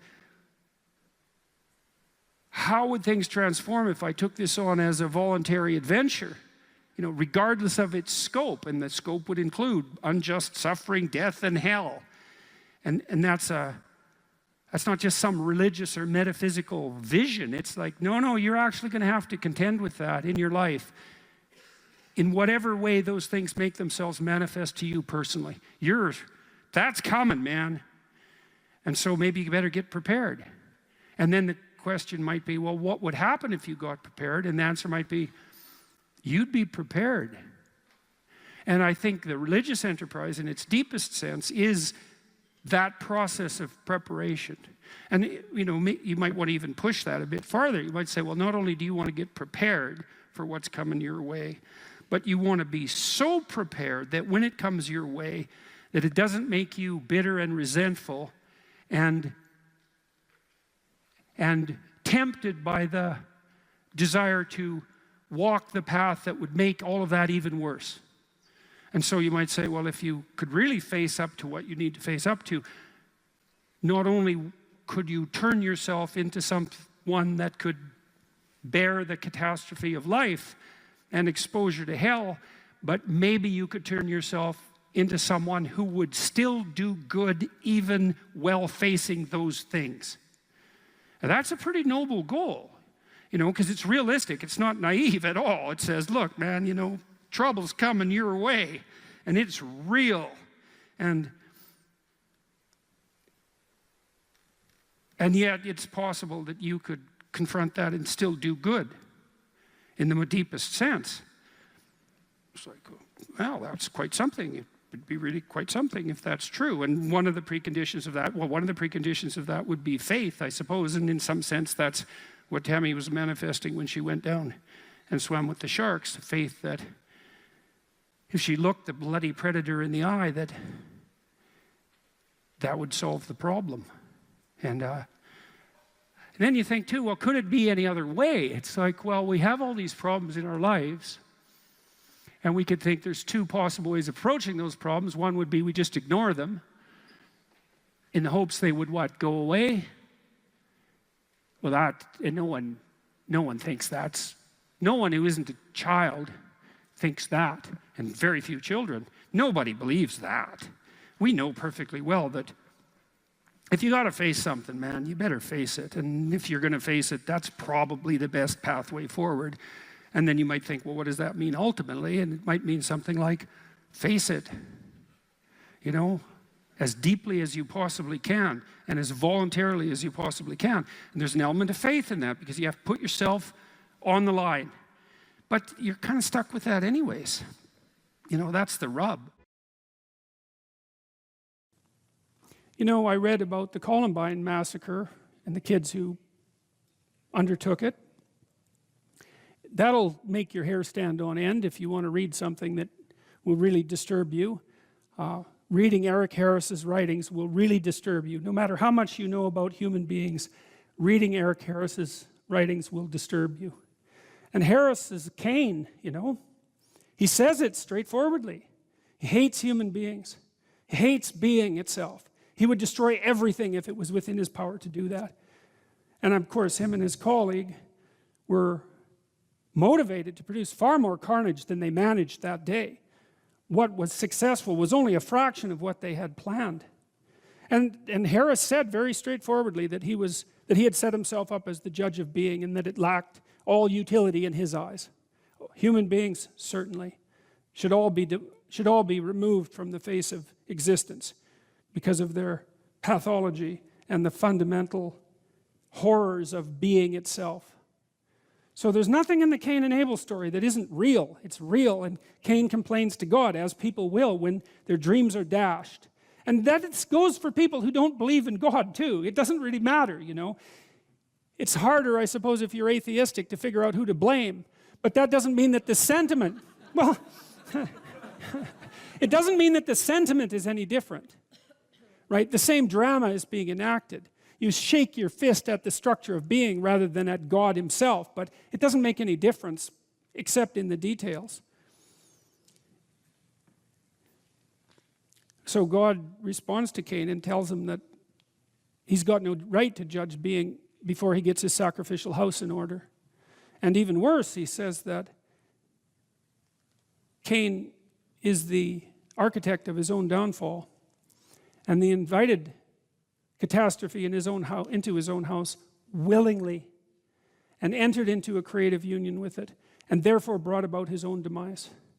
And it's that additional self-knowledge, and you can imagine too, you know, imagine that you're facing your life, you're facing the failures of your life, and let's say that you've had a failed life, and you're bitter about that, and then you meditate upon it, and you think, well, why has this come about? And then you think, well, perhaps I did something wrong. You know, when Alexander Solzhenitsyn wrote the Gulag Archipelago, which is the book that detailed the catastrophes of the Soviet Union and helped bring it down, there's one part of that book that just struck me so viciously when I read it. He was in the Gulag, and he was there for a very long time, and he said that he observed a variety of people in the camps who he really admired. They were rare. They were usually religious believers in his experience, who were not participating in the pathology of the camps at all, period, no matter what. He said he learned a lot from watching those people. He had a hard time believing that they even existed, that they could even exist. But he said that one of the things that he was brought to as a consequence of watching those people live their contract with goodness out, even under the most horrifying of conditions, was that it was possible that he himself was responsible for his position in the camp. Now, it's a very dangerous line of argumentation, you know, because who wants to be the one who blames the victim for the catastrophe? You know, you have to be very careful when you walk down that road. But Solzhenitsyn was speaking about himself. And he said, well, he was a communist, you know, and he arrogantly and forthrightly moved the movement out into the world and had not fully gone over his life with a fine-tooth comb to find out what mistakes he had made that brought him so low. But his contention eventually was that part of the reason that he ended up where he ended up was because he and many others had completely forfeited their relationship with the truth and allowed their society to degenerate into deceit and tyrannical catastrophe without mounting sufficient opposition. And so he decided when he was in the camps to straighten himself out bit by bit, and that culminated in the production of the Gulag Archipelago, and that book really demolished once and for all any moral credibility that the communist totalitarian systems had left. And so one man in the depths of catastrophe who determined through good example, at least in part, to stop lying, produced a book eventually that demolished the foundation of the very system that had imprisoned him. And that is really worth thinking about. That's one example of the absolute grandeur of the human soul and the capacity for transformation that it has when let loose properly on the world. So let's say you're conceptualizing your own failure, you know, and you meditated on it and you come to the conclusion that God forced Cain to. Hey, not only have things not been going very well for you, but it's actually your fault. And not only that, you brought it on yourself. And not only that, you knew it all the time. Well, then you might think you'll wake up and fly right? You'll get your wings in order and fly right. But there's no reason to assume that at all. And that's not what happens to Cain. That just makes him more bitter, right? And you can understand that if you think about it just for a second. It's like bad enough when something horrible happens to you. But then to have to swallow the additional pill, right? To have to take in the information that you could have done something different. It was avoidable, and you knew it at the time, and you decided to do it anyways. And I think people are in that situation a lot more often than anyone is willing to admit. You know, you have that little voice in the back of your head that says, don't do it. And you override it, and you know it's arrogance that makes you override it. It's always arrogance, you know. It always warns you, it's always arrogance. Yeah, I can get away with it. It's like, no, you can't. I don't think you ever get away with anything. So, and maybe your experience has taught you different, but my suspicions are it hasn't. And if you think it has, well, the other shoe hasn't yet dropped. So Cain doesn't take the opportunity to let God's wisdom reorient his character. And that could have been the outcome. He could have got down on his knees, so to speak, and said, oh my God, I've been wrong all along. I've been living improperly. I've been making the wrong sacrifices. Abel deserves everything he has. I got exactly what was coming to me. You know, could I possibly now straighten myself out and live in repentance and improve my position? But that's not what he did at all. He said, all right, fair enough. I get it. It's like, I'm going to go after the thing I most admire, and I'm going to destroy it. And I'm going to do that despite its cost to me. And I'm going to do that just to spite the creator of being. Well, that's exactly what Harris did at Columbine. It's exactly what he says, in fact, in his uncanny writings. It's why the mass murderers always shoot themselves afterwards, not before. Because you might wonder, if you're so upset with the structure of being, why you don't just commit suicide in your basement? Why do you have to go out and mass murder before you top it off with a gun to your forehead? Well, you don't make the point as effectively if you just commit suicide in your basement. It's like, well, my life means nothing to me, but neither does anyone else's, and neither does the structure of being itself, and I'll take all my revenge as much as I possibly can, and then just to show you how little I care, I'll cap myself off at the end. And I would say also, people say all the time, I don't understand how that could happen. It's like, I don't believe that. I think an hour of thought, of real thought about your darkest feelings about existence itself, illuminates the pathway to that sort of behavior quite clearly. And I think if you, I mean, I might be wrong. Like, I might be a darker person than most, and it's certain. Okay.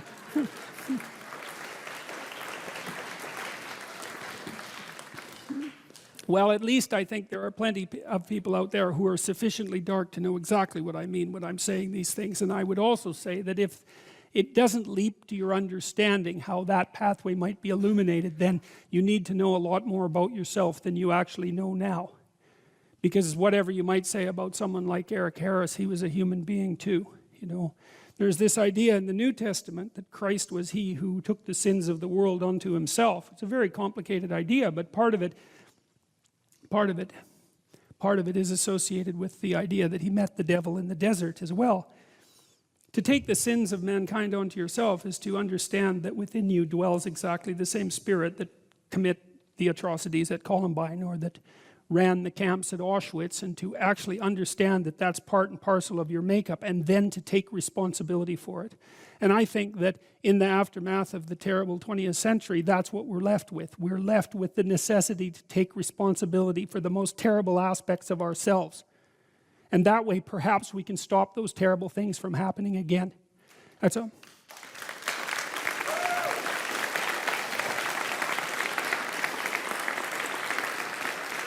And that also means, you know, that you don't look for the,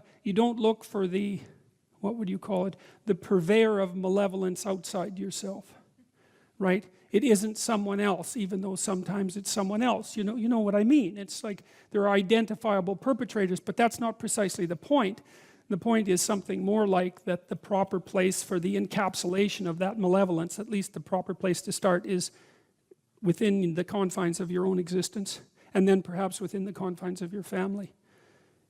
And that way you're not a danger to those that you misapprehend as malevolent and evil, because you won't get your aim right to begin with. You'll identify them improperly, and you'll take your revenge in a manner that allows you to omit your own responsibility, to act out your unconscious desire for revenge, and to move the world just that much closer to hell.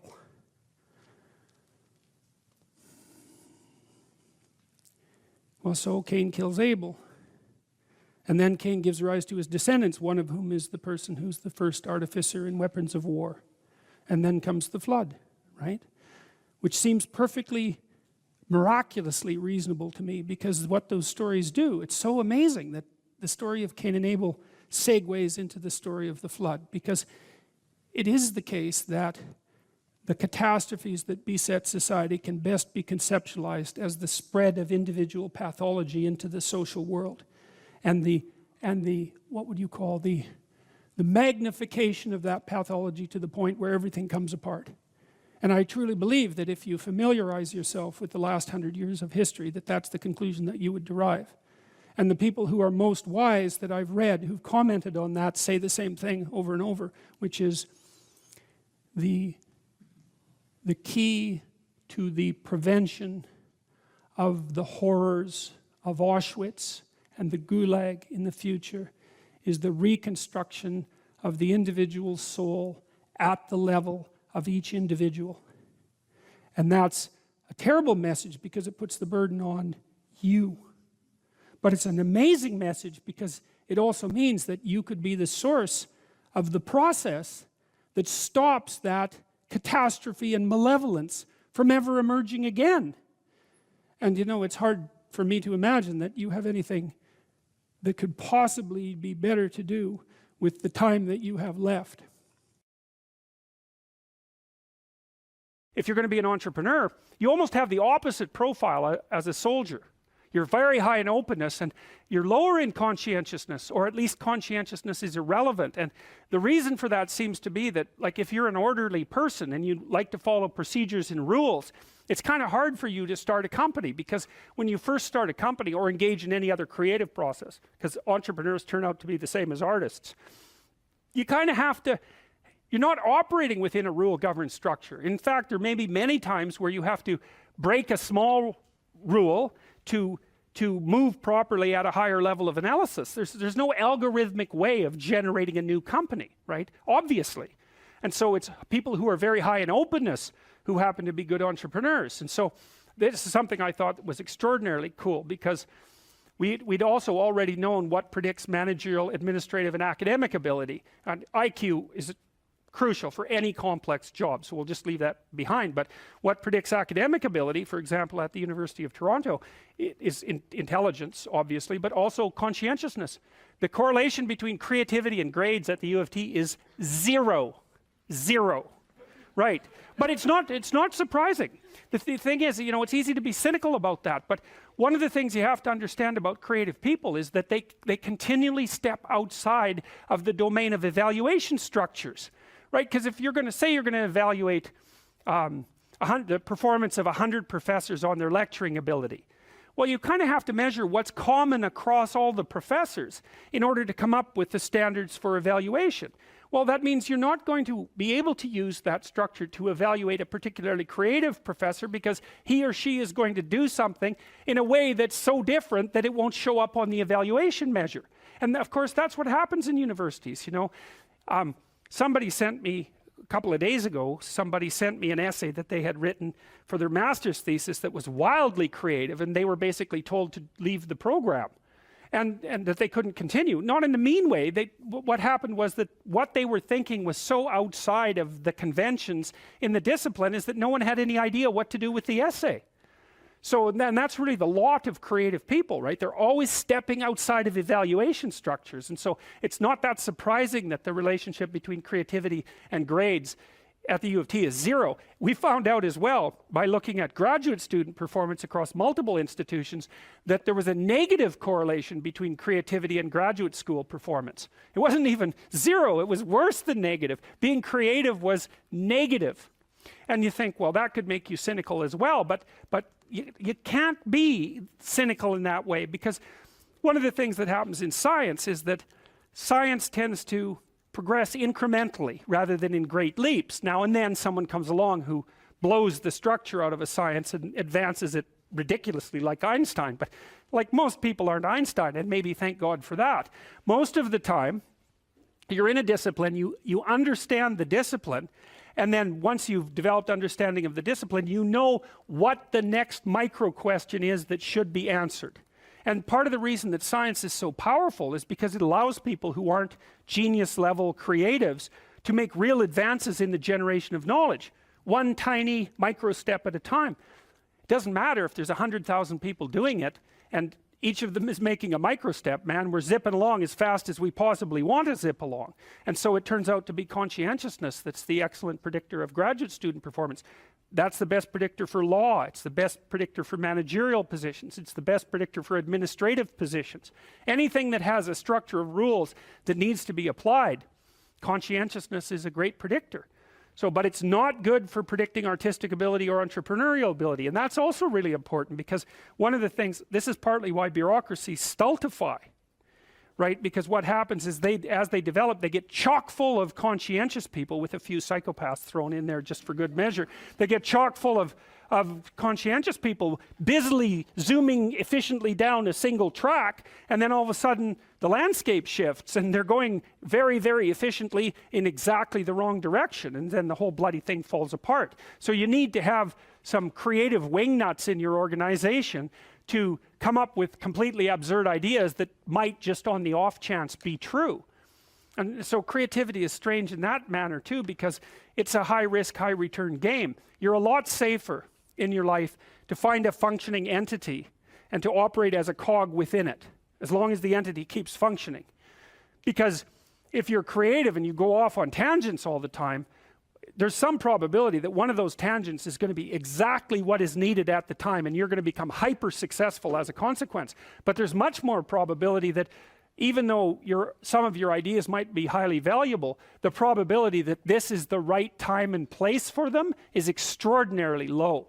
So to produce a successful creative product, for example, in the marketplace, you need a ridiculous combination of creativity so that you keep generating ideas, and then a network around you of people who have skills that you don't, and then the production of a product, let's say, whatever that happens to be, that's actually in demand by the marketplace at exactly that moment, and that someone else hasn't already done better. So the sensible thing to tell anybody who wants to be creative is, that's stupid. You shouldn't do it. It's your probability of success is so low that it's better just to do something sensible. But the problem with that is that creative people can't do that because they're creative. And if they shut down their creativity, it's like an extrovert who's gone to live in in an isolated cell. A creative person who isn't being creative, they just wither and die. So they're stuck with it. But it is a high risk, high return strategy. The degree to which the world of what matters is the most real is indeterminate, because it depends on how you define reality. If you define reality as that which exists in the objective world, then the world of what matters is not fundamental. But it's my observation that we act as if the world of what matters is more real than the world of matter. And I think, in some sense, the most compelling evidence for that, even to a skeptic, and it's a pessimistic form of evidence, but it suffices, sometimes pessimistic evidence is the most potent. The reality of pain is undeniable, and it's not amenable to rational argumentation. It announces its existence. And for a long time, I think I thought, in some real sense, that there was no more fundamental reality than pain. And there's an ethical dimension to that, too, because if you accept the reality of pain, there seems to come with it an impetus to eliminate unnecessary pain. And to some degree, we can understand that as the basis of the moral impulse, and maybe to eliminate the unnecessary pain of the innocent, like the unnecessary pain of children, for example. And so, well, we accept the existence of pain as something so real that we will almost instantaneously act on it. And I would say that's especially the case in the case, say, of infants. And so it isn't obvious what's real because it depends in some sense on how you define the term. But my sense is that what people believe is most accurately reflected not in what they say or in the propositions about the world they lay out, but in how they act. And so, and that's also something subject to debate, but it's not a shallow argument to say that your belief is most deeply reflected in your action. In fact, I think in some sense it's the deepest of arguments. And you know perfectly well that you can say one thing and do another, and you also know that you regard people who do that as hypocrites, and you tend to regard what they do as a more profound pointer to what they believe than what they say. And so you'll call them on that too. And so that means that there are some meanings that we regard as inviolably real. Now, the reason I concentrated on pain is because it's pretty easy to destroy joy. You can do that with a rational critique, and we're quite good at that. And you can destroy faith, and you can destroy hope, and you can destroy enthusiasm, and you can often do that even with a casual word. But pain is much more resistant to that sort of rational dismissal. I thought over the years, thinking as much as I could about unjust pain, let's say, as a fundamental reality, wondering if there is anything more real than that.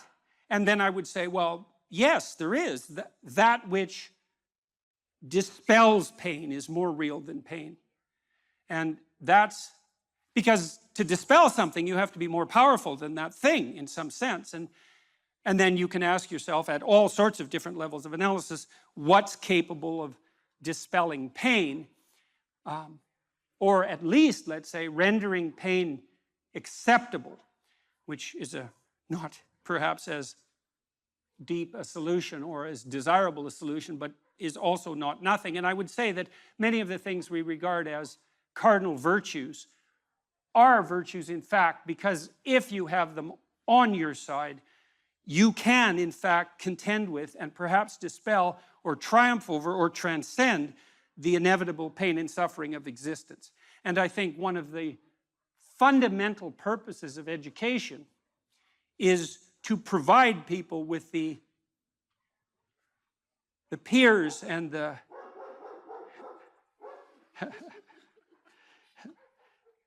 and the allies, to use a word that's been contaminated so terribly, that enable them to stand up nobly in the face of tragedy and still move forward with what is good in mind.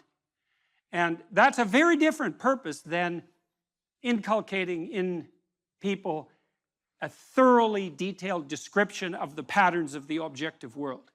And I'm not saying for a moment that there's nothing useful about the latter, but the former is people starve and thirst in desperation without the former. And so, and those are realities. Now, if, as I said, if you start out with the axiomatic assumption that only what is objective is real, well, then that argument falls flat, but I think there's no reason whatsoever not to raise the question of what it is that you're using to base your axiomatic definition of reality upon. And I think that noting what people do is a very good pointer to the real. So here's another way of thinking about the logos. For the world to be intelligible, it must consist of patterned regularities. And that might be the great discovery of the Greeks in some sense, that there are patterned regularities that are superordinate to immediate perception, that are in some sense more real. So number would reflect that, for example. Are numbers more or less real than the things they represent? And you can make an argument both ways, because again, it depends on your definition of real, but it's a very difficult argument to make that they're less real. And partly that's because if you're a master of number, there's almost nothing that's beyond your grasp. So if your wisdom, if the depth of your wisdom is reflected in the utility of your tools, then almost nothing makes you more powerful than to be a master of numbers. And that seems to point to an ability to grip some element of a reality that's more fundamental, that is outside of immediate perception. And so one element of the idea of the logos is that there's an order to the world that's superordinate to the apparent order, that's more fundamentally real, and that you can discover that order in contact with the world. And that's the microcosmic world in some sense, rather than the psychological world. And so that seems useful. And I would say these patterned regularities, they're of two types. There's patterned regularities of being, and an object is a patterned regularity of being. One of the things I came to understand as I studied the science of perception is that we don't see objects. We see patterns, and we infer objects. And so the pattern recognition is more fundamental than the object recognition. It's also the case, by the way, that we don't just see patterns and infer objects. We see useful patterns and infer objects. And I don't mean as a second order inference, I mean as a direct perception. And so it's quite obvious. Sophisticated psychologists of perception have noted that in some real sense, the perception of the meaning of a phenomenon precedes the perception of the phenomena. And I really mean directly. And there's much of what you see, for example, is very much associated with what you can grip, because even your vision is tightly associated with the act of gripping, because what you need to see is what will give you a grip on the world. And you might say you see the thing and then determine how to grip it, but that's not how it works. Your retina, for example, which represents patterns in the world, propagates those patterns through your nervous system and manifests itself in such things as preparation for grip. And that's outside of conscious visual perception. And so you cannot make the case that what you do when you perceive is pull in objective sense data and then sort the world from that. The neurological investigations have rendered that presumption invalid. Not only that, there's another problem. Well, let's refer to, we'll do this in two parts. For the world to be intelligible, it must consist of patterned regularities, and they're regularities of being and becoming. Another issue is, when you encounter the world, do you see what's there? And the answer to that is, well, yes, but you also perceive what could be. And so I would say that what you perceive is an amalgam of the patterned regularities of both being and becoming. And you can think about this and make it intelligible. If you think about what happens when you wake up in the morning, you might ask yourself, well, what do you perceive when you wake up in the morning? And you open your eyes and you might say, well, I perceive my bedroom. And I suppose in some very trivial sense that's true, although generally your bedroom is so familiar that you don't need to perceive it. You've already automatized that perception, and it has almost zero functional utility. I suppose you have to perceive it well enough to wend your way through it when you step out of bed. But that isn't really what you perceive, not my experience, and I believe this is a very common experience, is that what you perceive when consciousness dawns in the morning is the horizon of possibility that's associated with the world in front of you. And so what you really see, as far as I can tell, is something directly akin to the chaos that God encounters as the Word, the Logos, at the beginning of time, which is there's pattern regularity of being. That's a solid object because it propagates itself across time in this three-dimensional form. But then there's a cloud of possibility around each object, which is what additional realities it can manifest depending on how you act in relationship to it. And that's not only true of simple objects, because simple objects can be many things. So a heavy drinking mug can also be a weapon, for example, which begs the question of what is that thing? It's a drinking glass and a weapon. and broken, it's a knife. And many, many objects, if not all, have quite a wide cloud of possibility around them. And then the interactions between objects have a tremendously wide distribution of possibility. And that's the becoming that's implicit in the being. And I think that's actually what you confront when you wake up in the morning. Because generally what happens is that as consciousness dawns, and consciousness is an agent that contends with being and its potential transformations, you see arrayed in front of you a set of indeterminate possibilities which you could bring into being as a consequence of your imposition of vision with some degree of effort and energy. And what you do in some real sense is prioritize and rank order the importance of the possibilities that you contend with, maybe even before you get out of bed. And I would say, in some real sense, if you're not doing that, you're actually not living up to your possibility. They use power to exploit those who are weak. That explains all economic relationships. You can apply the same lens to history. History is nothing but the power struggle between different claims to power. That is absolutely what people are being taught in our institutes of higher education. And it's unlikely that there's a doctrine that's more corrosive in relationship to the actual spirit upon which your country and the free West in general was founded. Those are antithetical stories. Well, what's the alternative story? Well, let's lay some out. Here's another story. Do what you want will be the totality of the law. That's a somewhat mangled quotation from Aleister Crowley, who was a Satanist in the late part of the 1800s. He was like a disciple of the Marquis de Sade. He was one of these people who believed, as you can believe rationally, that why the hell shouldn't I do just exactly what I want whenever I want to whoever I want, regardless of, well, let's say the cost to them. What's the rational argument against that? What if I have power and I won't get caught, for example? If I just get away with what? The untrammeled expression of my most primordial desires. Why not let that be the story? One whim after another. That's the hedonistic story. It's a cacophony, that story, because as you know from your own experience, if you give yourself over to your immediate wants, you're just one appetite after another, right? There's no real coherence there. You basically have the same psychological status as a very badly behaved 2-year-old. Well, two-year-olds are like that. They don't have a integrated, their fundamental pattern of being and personality isn't integrated yet. And so they're more or less at the mercy of their whims. And a hedonist is a worshiper of his own whims, right? And he's a pagan in that sense because it's just one damn desire after another. And he might say to himself, well, those are my desires. He might identify with those desires. And that's really, what would you say, the cardinal form of identification in the modern world. I identify with what my wants are, particularly sexual wants. That constitutes my identity. And anyone who gets in the way can go directly to hell.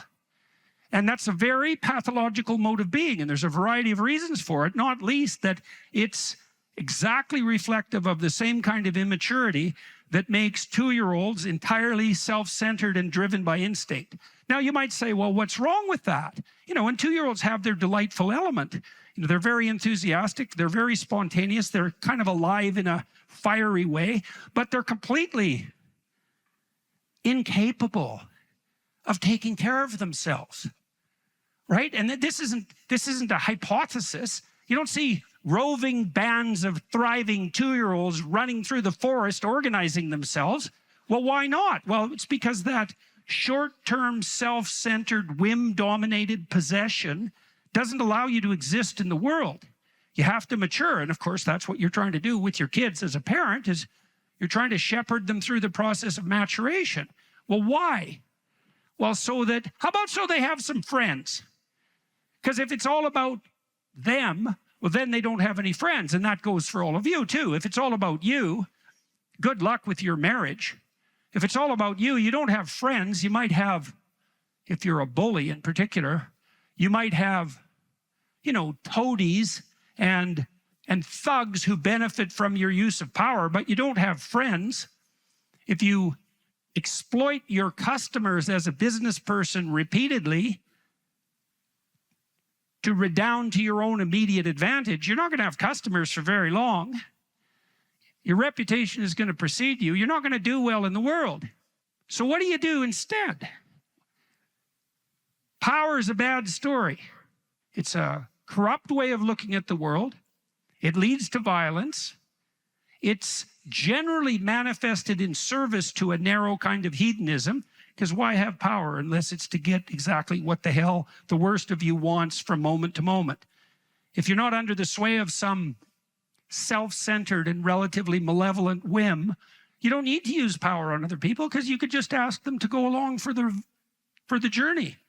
And maybe they would. That's what you do when you play instead of when you use force. That's what you do when you invite instead of using force. That's what you do when you establish a vision that other people share instead of being a tyrant. Well, that's what you do if you're mature. That's even what 2-year-olds understand by the time they're 3, when they start engaging in pretend play with a would-be friend. Who's a friend to a 2-year-old? Well, the first thing, or 3-year-old, because 3-year-olds start to become social. Well, the first thing you want to do if you're a 3-year-old is play a game with someone. That's not the same as having your own game, right? If you play a game with someone else, there are some intrinsic rules. Well, what are the rules? Well, how about they get a turn, right? And maybe a generous turn, right? Because if you're going to have a friend and you want the friend to like you, which is kind of like the definition of a friend, and someone who likes you would like to see you again, and that continuity of the desire to see you again and to play together, that's the definition of friendship. It's a sequence of games played with the same person. The game has to be voluntary, it has to be invitational, it has to be reciprocal, right? And so what you're trying to do with your 2-year-old is you're getting them to sacrifice the immediate gratification of their instincts to reciprocity, right? Now you do something that's a bit more sophisticated than that too, because the other thing you do with children and yourself and with people you love, if you're the least bit sensible, is you let them know that they shouldn't conduct themselves in a manner in the immediate present that compromises their future, right? That's what you mean when you tell your child, don't do stupid things. Well, what's a stupid thing, generally speaking? Something interesting and entertaining in the moment that you pay for, right? And that's the same as an impulsive bad habit in adulthood. It's like the definition of a bad habit. A bad habit is something that works now and not so good tomorrow, or next week, or next month, or next year, or 5 years from now, or 10 years from now. That implies as well that just as the child establishes a relationship of reciprocity with the friend, by starting to understand the future, they establish a reciprocal relationship with their future self.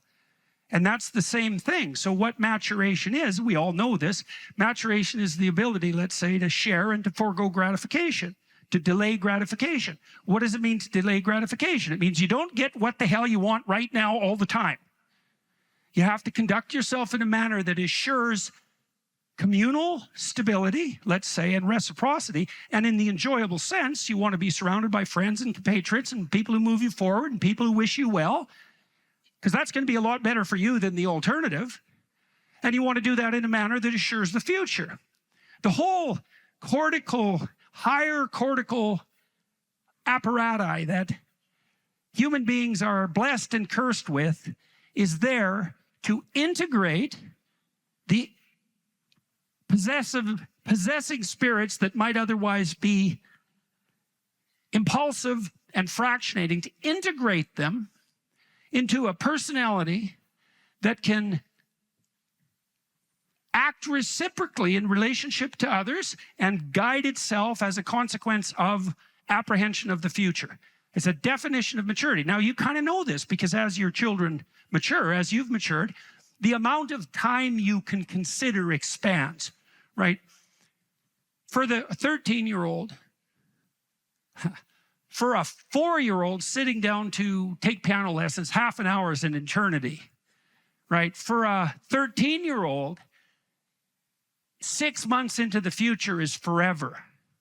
By the time you're 50, a year is like a week, right? Well, and there's a loss in that to some degree, but there's a huge gain, because as you develop, your capacity to apprehend the consequences of your actions across broader spans of time is much improved, and that reflects cortical maturation. And the same thing happens with regards to your ability to manage yourself socially.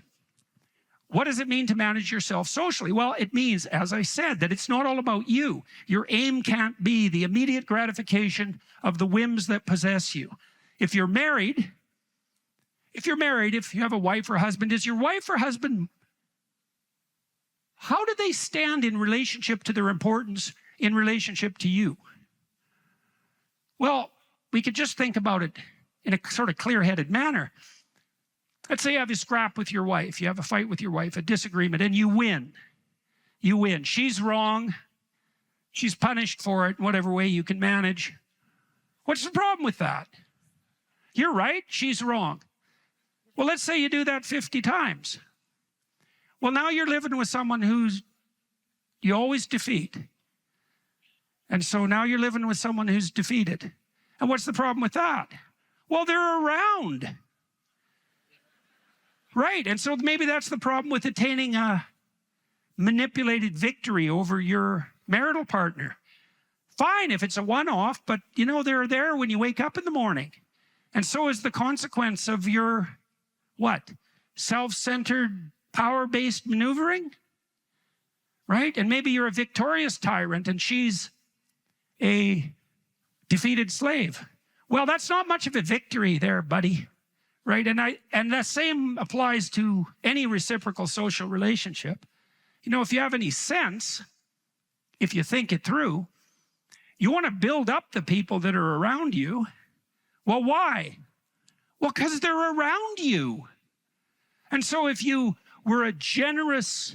made generous offerings to the social world, and you improved the nexus of relationships that you were involved in, why wouldn't that be good for you? Now, you might think, well, there's only so much to go around, and if everyone else wins, I lose. But that's another story, and it's the story of power. And it's a very bad story, and it's not true. Because the truth of the matter is that there's more than enough for everyone to do, and your victory doesn't have to ever come at the cost of someone else's defeat. I shouldn't say ever. I mean, there are times when, you know, people are head-to-head, and the game that's being played isn't fair, and it's your victory or your defeat. But those are very pathological and unnecessary circumstances, and it would be better to do everything you can to ever avoid being in a situation like that. Situations like that arise when your relationships have deteriorated radically. I saw, hypothetically, an increased war on male play and interest preferences that made itself manifest, I would say, with the hyperfeminization of the school system. And then, as well, there was the communicated insistence that male ambition was toxic, that competitive games were bad, and that, you know, to the degree that the patriarchy is a corrupt institution, that any sign of that demand for victory, let's say a competitive victory on the male front, was actually a sign of psychopathology. So I think part of the reason that the boys have been demoralized or are failing to participate is because they've been demoralized, and that's provided them also with an excuse to be irresponsible. Look, Nietzsche said, you're best punished for your virtues. So the conclusion is if you're going to be punished for being ambitious and goal-directed, then that's going to be very effective as a punishment, but it also gives you every reason to, you know, to bow out and to be irresponsible. So I don't know what you think about that in combination with the things that you're seeing on the, you know, the more specifically technological front. Yeah. Well, so the boys' story is different from the girl's story, and it's a story of checking out of the real world. And I draw from this in part on Richard Reeves, whose wonderful book of Boys and Men. He points out that, you know, boys and men used to dominate the economy and society in many ways. But beginning in the 70s, we get the transition away from physical work and longshoremen and strength and to a service economy. And we get, and girls are rising, which is great. But as girls are rising, boys are not rising too. In some ways, they're falling. And by 1980, I think it is, half of college students were female. Now it's 60% are female. So boys have been kind of checking out of school, checking out of the workplace. The electronic world, the online world's gotten better and better, more and more attractive for boys. They're spending more time on video games. So it is a story of male achievement, male motives being kind of hijacked or turned towards trivial, pointless pursuits that don't add up to anything. And so I would agree with you about the discouragement of male ego, ambition, desire to be great, the subversion of that into just wanting to do, you know, higher up on a video game leaderboard, I suppose. But, you know, I'd love to ask you, Yeah. you know, because I only really began turning to the boys' story about 3 or 4 years ago when I began working on the book. You've been talking to young men for a long time now. Mm-hmm. What do you see when you look at the malaise among young men? I mean, part of it is what you just said about, but just what's your diagnosis about what's happening to young men? Is it depression, anxiety? Is it hopelessness? What do you see happening? Well, a huge part of it's fractured demoralization. Like, one of the things I've really noticed, it's quite the stunning and horrifying thing to see. You know, I think the biggest impact what I've said on young men has been my drawing of a relationship between meaning, adventure, and responsibility. It's like, well, and you know, you touch on this in your book, like one of the things you point out. So let me take a bit of a sideways route here. When the Big Five theorists were laying out the semantic webs associated with negative emotion, neuroticism, McCrae, in particular with the Neo Big Five, noticed that self-consciousness and neuroticism were so tightly associated semantically that they were indistinguishable. So here's the rule. This is the rule, and you allude to this. If you think about yourself, you are going to be anxious and miserable. Those are the same thing. And you know that when you're possessed by a bout of self-consciousness. It's not pleasant. Okay, so then you might say, well, what do you do about that? And one answer would be, well, don't focus on yourself. But you can't not focus on yourself. You have to focus on something else. Okay, so what do you focus on if you're male? Well, you focus on responsible service to the future and others. Well, why? Well, because that gives you what you described as that slow dopamine kick. It's like that's where, and that's not happiness, it's meaning. Those are very different things. Happiness is that like hedonistic kick that can be hijacked by the AI machines. Meaning is less intense but more sustaining. Okay, so where do you find that? And that's simple. You find that in the adoption of maximal responsibility. That's burden, that's challenge, that's play if you do it right. That's also the sacrifice that civilization is founded on. And one of the things that we might note, Jonathan, is that the default man is useless. Right? So, so for example, I'm going to get myself in trouble here, but I don't really care. So in the Arab world, broadly speaking, the Arab world produces about as much as Spain. Okay, well, why? Well, it's part of the reason is the men don't work. Now, that's not surprising. What's surprising is that any men ever work, because work is difficult and it requires sacrifice. And so the question is, and this is the anthropological question, the question of initiation, how do you socialize and civilize men? Because the default is going to be trivial hedonism. Of course it is, because it's easier. Of course it's going to be the default. The default's always what's simpler and more fragmented? Well, you tell them a story of heroic responsibility, and you draw, even more importantly, you draw a connection between responsibility and adventure. And so it's so interesting because so many men have reflected this back to me, and I literally mean thousands, because I've said, what you do is you look for the maximum burden, and you note that in service to that, you find meaning. And so you can do that with truth. You can do it with responsibility. And the young men will come up to me, and they do this daily, I would say, and say, 5 years ago, I decided I was going to start taking responsibility for myself and tell the truth. And like everything's changed in consequence, everything. And so what we're doing this bigotry of soft expectations with men. And one of the things I got right at the beginning was, see, the male attitude towards younger men isn't the feminine ethos of acceptance. So you could imagine the dynamic in a family is that, this is a stereotype, but I'm going to go with it anyways. The mother says to the child, "You're lovely the way you are." And the father says, "I kind of like you, but you could be a lot more." And those are good. Those are really good together, because when the child goes out from the mother, he's encouraged, let's say, by the masculine, go out. And then when he's exhausted, or she's exhausted for that matter, she can come back to the mother and be accepted. And that's the standard pattern of, security seeking and then exploration.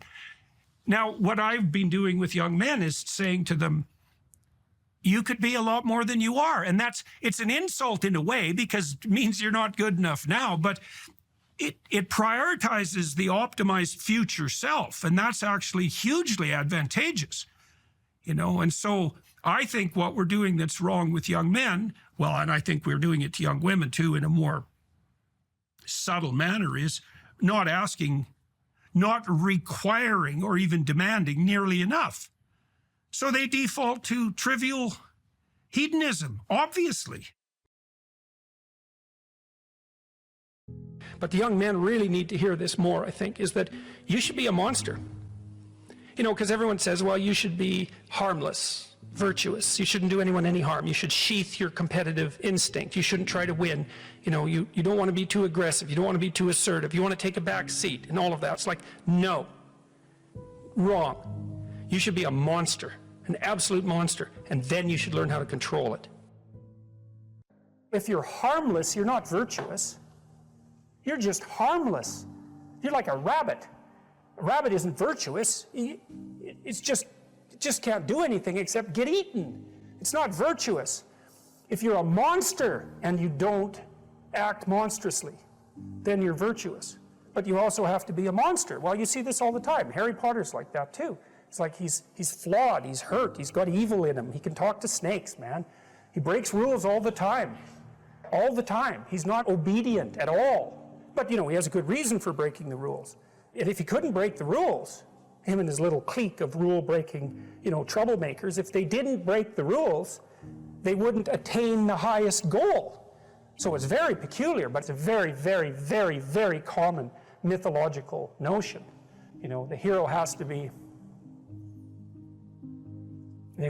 a monster, but a controlled monster. Batman is like that, it's everywhere. It's the story you always hear. Someone who is incapable of cruelty is a higher moral being than someone who is capable of cruelty. And I would say, and this follows Jung as well, that that's incorrect, and it's dangerously incorrect, because if you are not capable of cruelty, you are absolutely a victim to anyone who is. And so part of the reason that people go watch anti-heroes and villains is because there's a part of them crying out for the incorporation of the monster within them, which is what gives them strength of character and self-respect, because it's impossible to respect yourself until you grow teeth. And if you grow teeth, then you realize that you're somewhat dangerous, or maybe somewhat seriously dangerous, and then you might be more willing to demand that you treat yourself with respect and other people do the same thing.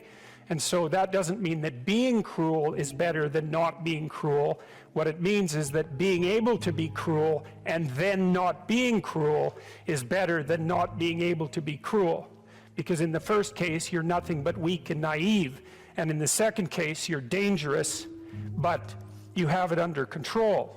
And you know, a lot of martial arts concentrate on exactly that as part of their philosophy of training. It's like, we're not training you to fight.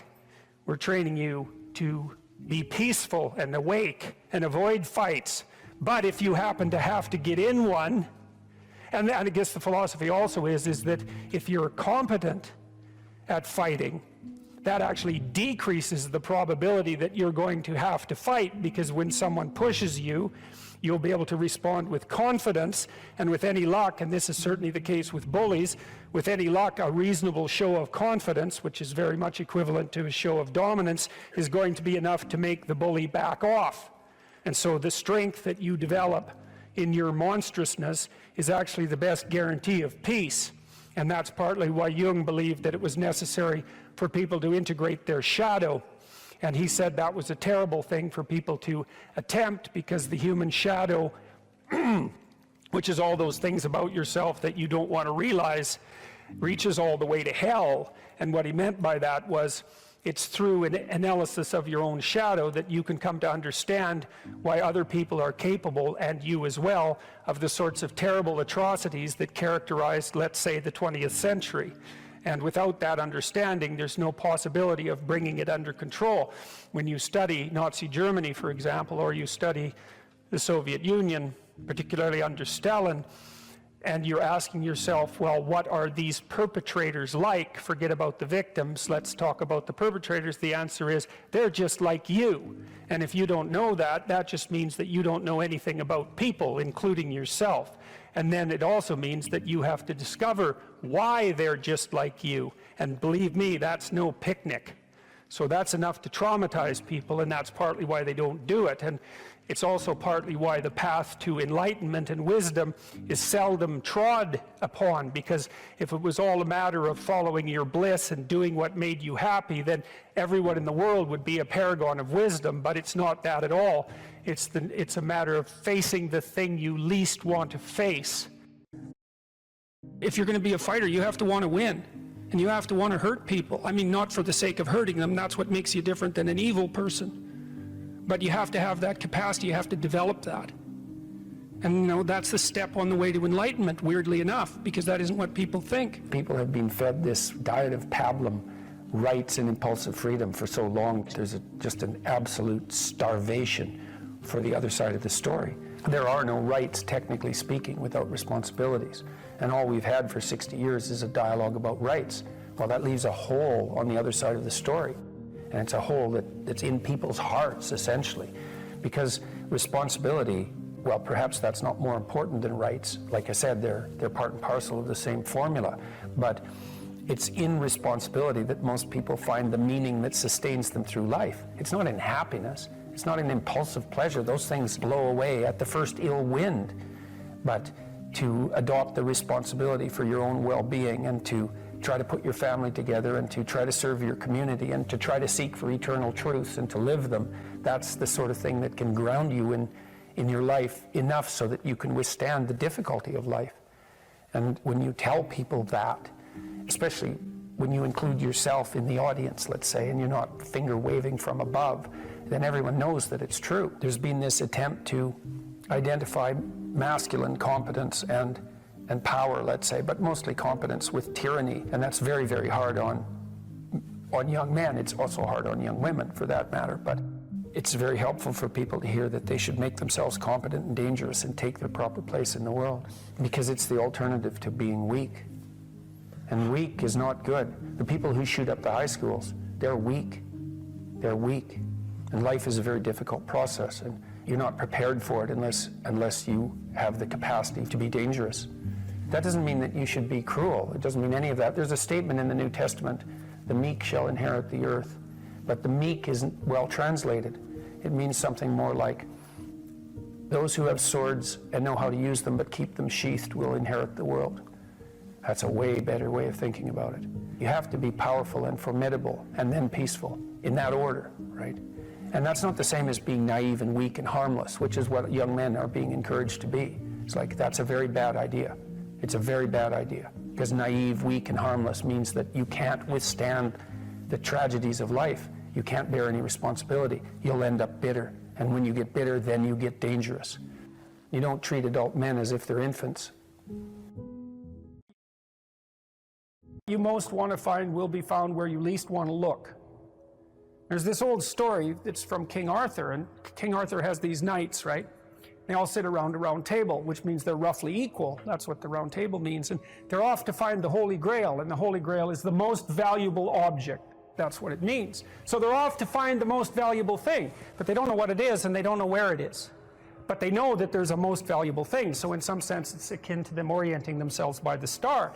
And they don't know where to look, and so what they decide is they have the castle, and it's the middle of a forest, and so each knight decides to start looking for the Holy Grail by entering the forest at the point that looks darkest to him.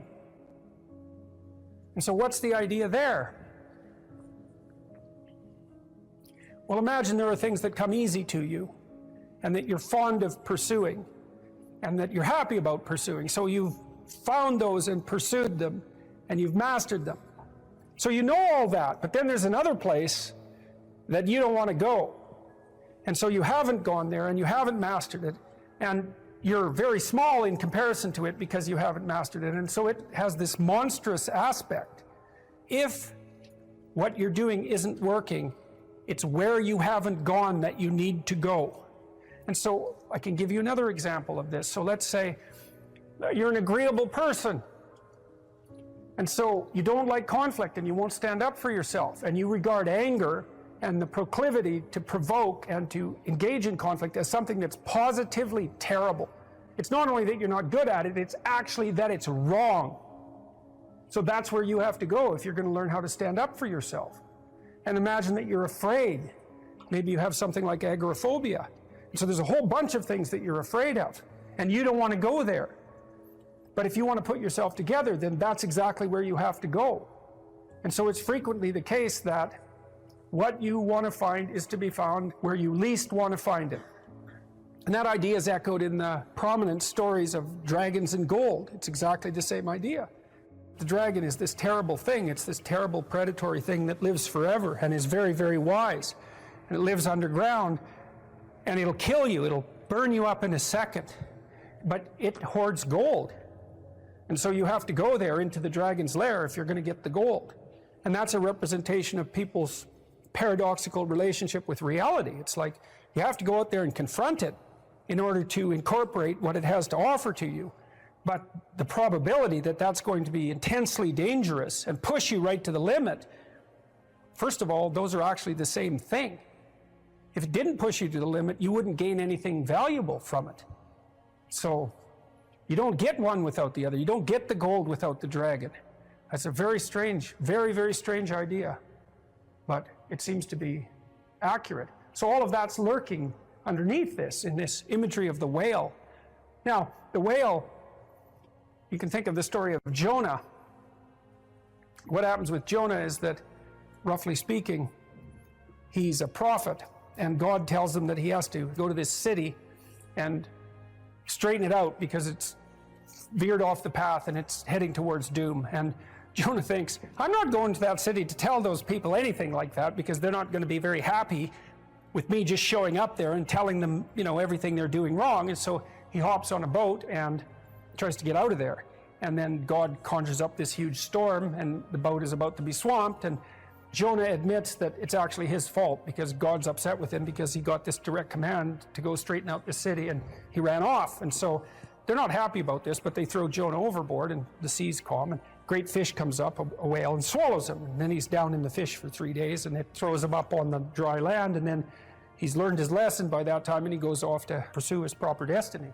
So that's echoed in this story as well, that if you don't follow the pathway that you're supposed to follow, the seas will become stormy for you, and something will come up and pull you down, and you'll be in a terrible place for some length of time till you learn your lesson.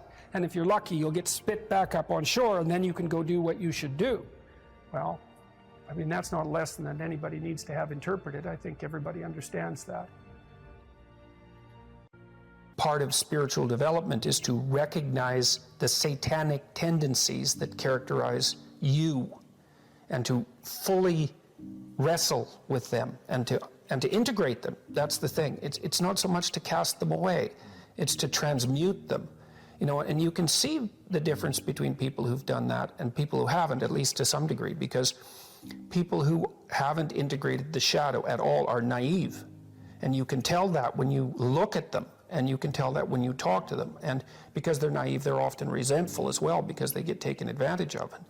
And someone who's integrated that more, they're dangerous in the martial arts sort of way, which is they're dangerous, but they don't have to use it because their presence radiates implicit potential for havoc, and that's really necessary.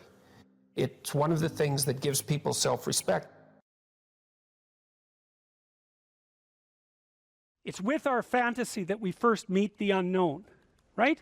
Well, look, say you're going out with a new person. It's like, what do? You project a fantasy on them, and then you fall in love with the fantasy. And aren't you stupid? Because you're going to find out that the match between your damn fantasy and the actual person is tenuous at best.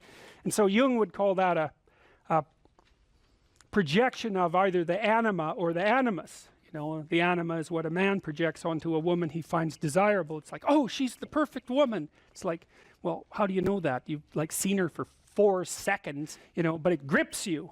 And the same thing happens in the opposite direction. And it's an action of instinct, you know. It's like you fall in love with the image. But interestingly enough, what you do in a relationship that works is that you actually, I think that what you see, it's a rough approximation, when you project the ideal and fall in love with it, you see what could be. It could be that, but it's going to take you a hell of a lot of work because, like, you got no shortage of flaws, and the other person has no shortage of flaws, and so you're bringing your flaws together, and that's going to produce a lot of friction, and you're going to have to engage in a lot of dialogue before you approach that level of perfection again, but maybe you can do it. And then you get to live happily ever after. Well, wouldn't that be nice? Well, so the unconscious meets the unknown, and it meets it with imagination and fantasy and dream and art. That's how you take, see, you don't just go from what you don't know to fully articulated knowledge in one bloody leap. You can't do that. You have to extend pseudopods of fantasy and imagination into the unknown. That's kind of what theorizing is like, right? Even scientifically, you know, you don't know something scientifically, you generate a theory. Well, it's an imaginative representation that your unconscious is helping you generate. And so you meet the unknown with fantasy. That's what the unconscious is for. From the psychoanalytic perspective, that's what dreams do. And you can see why. You dream about the future. You know, it's like, well, what's the future going to be like? Well, you have a little imaginative story going on, and it's like, you don't really create it. It's sort of, you watch it unfold. You know, maybe you can tweak it here and there, but it sort of comes to you from wherever the hell things like that come from. You know, the unconscious, that's the psychoanalytic answer. It's not really much of an answer because it's more like a representation of a place that we don't understand. But that's where creativity comes from. And I mean, some people are really creative right down to the bloody core. So in my clinical practice, I often see people who are high in openness because they're attracted to me because they watch my lectures. And you have to kind of be high in openness to like my lectures. So because, well, you do, because they go everywhere, you know, and they're not necessarily very orderly. So anyways, lots of my clients are really high in openness, and they're funny people often, especially if they're smart, because sometimes they have the most nihilistic intelligence you can imagine. It's just self-critical and nihilistic and brutally brutal, man, and smart. And so they just criticize themselves out of existence. And so often I have to just try to get them to quit listening to their chattering self-critical rationality and go out and create something, you know, with their massive creativity. And as long as they're doing that, they're engaged in the world and happy as hell. But as soon as that self-critical rationality comes in and shuts down the creativity, they're just like walking corpses, you know. And it's because if you're really open, like you're a tree and it has some trunks, and you know, your most prominent trait is the most lively trunk. And if you're a creative person and you're not engaging in a creative enterprise, you're just you're like a tree that has had its vitality amputated. And so this is not trivial. This is deeply, deeply, deeply rooted in your biology. And those are people often who have like dream lives you just can't believe. I have one client, he has like 4 spectacular dreams a week, and most of the time we just spend discussing them. I mean, God. And I had another client who could be lucid in her dreams, which is more common among women. She could ask the damn characters what they represented, and they would tell her. It was like, okay, that was pretty weird. And like a lot of the things they told her were really helpful, and they were not things that she wanted to hear. She basically, one of them told her if she was going to live, she'd have to go visit a slaughterhouse. And the reason for that was because she was raised as a little princess and protected from horrible Mother Nature until she hit puberty, in which time she turned into an evil villain, because that's how the family worked. Perfect child, evil teenager, overnight. And then, well, that was hard on her, and she wasn't prepared because she thought the world was princess world, and, you know, she couldn't go through a butcher store without having a fit. And no wonder, you know, like, really, Jesus, you know, it's no wonder, but you do it. But she couldn't, so we used to go to butcher stores, and that would make her cry, and that she was a vegetarian, that would make her cry, and, you know, bemoan the cruelty of the world. And it's like, yeah, fair enough, man, those are bloody slabs of meat. It's like, I don't know why everyone isn't screaming when they walk through the butcher store, but you got to get used to it, man, because you can't live in the world otherwise. And so the dream character, who was a gypsy, told her that she had to go visit a slaughterhouse, which seemed rather impractical. And so I asked her if she could think of anything else to do, and she thought, well, why don't we go visit a funeral home and watch an embalming? And I thought, oh, good, that sounds like a fun way to spend a day. And so I phoned up a funeral parlor, and I said I had a client who was terrified of death. Yeah, and I was a therapist who was also a little shaky on the concept myself. And so they had no problem with that. They deal with death all the time, which is really something to think about, right? A human being can actually have an occupation where they do nothing but deal with death, and they don't go stark raving mad. It's like, what the hell's up with that? It's like working in a palliative care ward where your clients that you know have a relationship, all they're going to do is die this week, next week, the week after. People do that.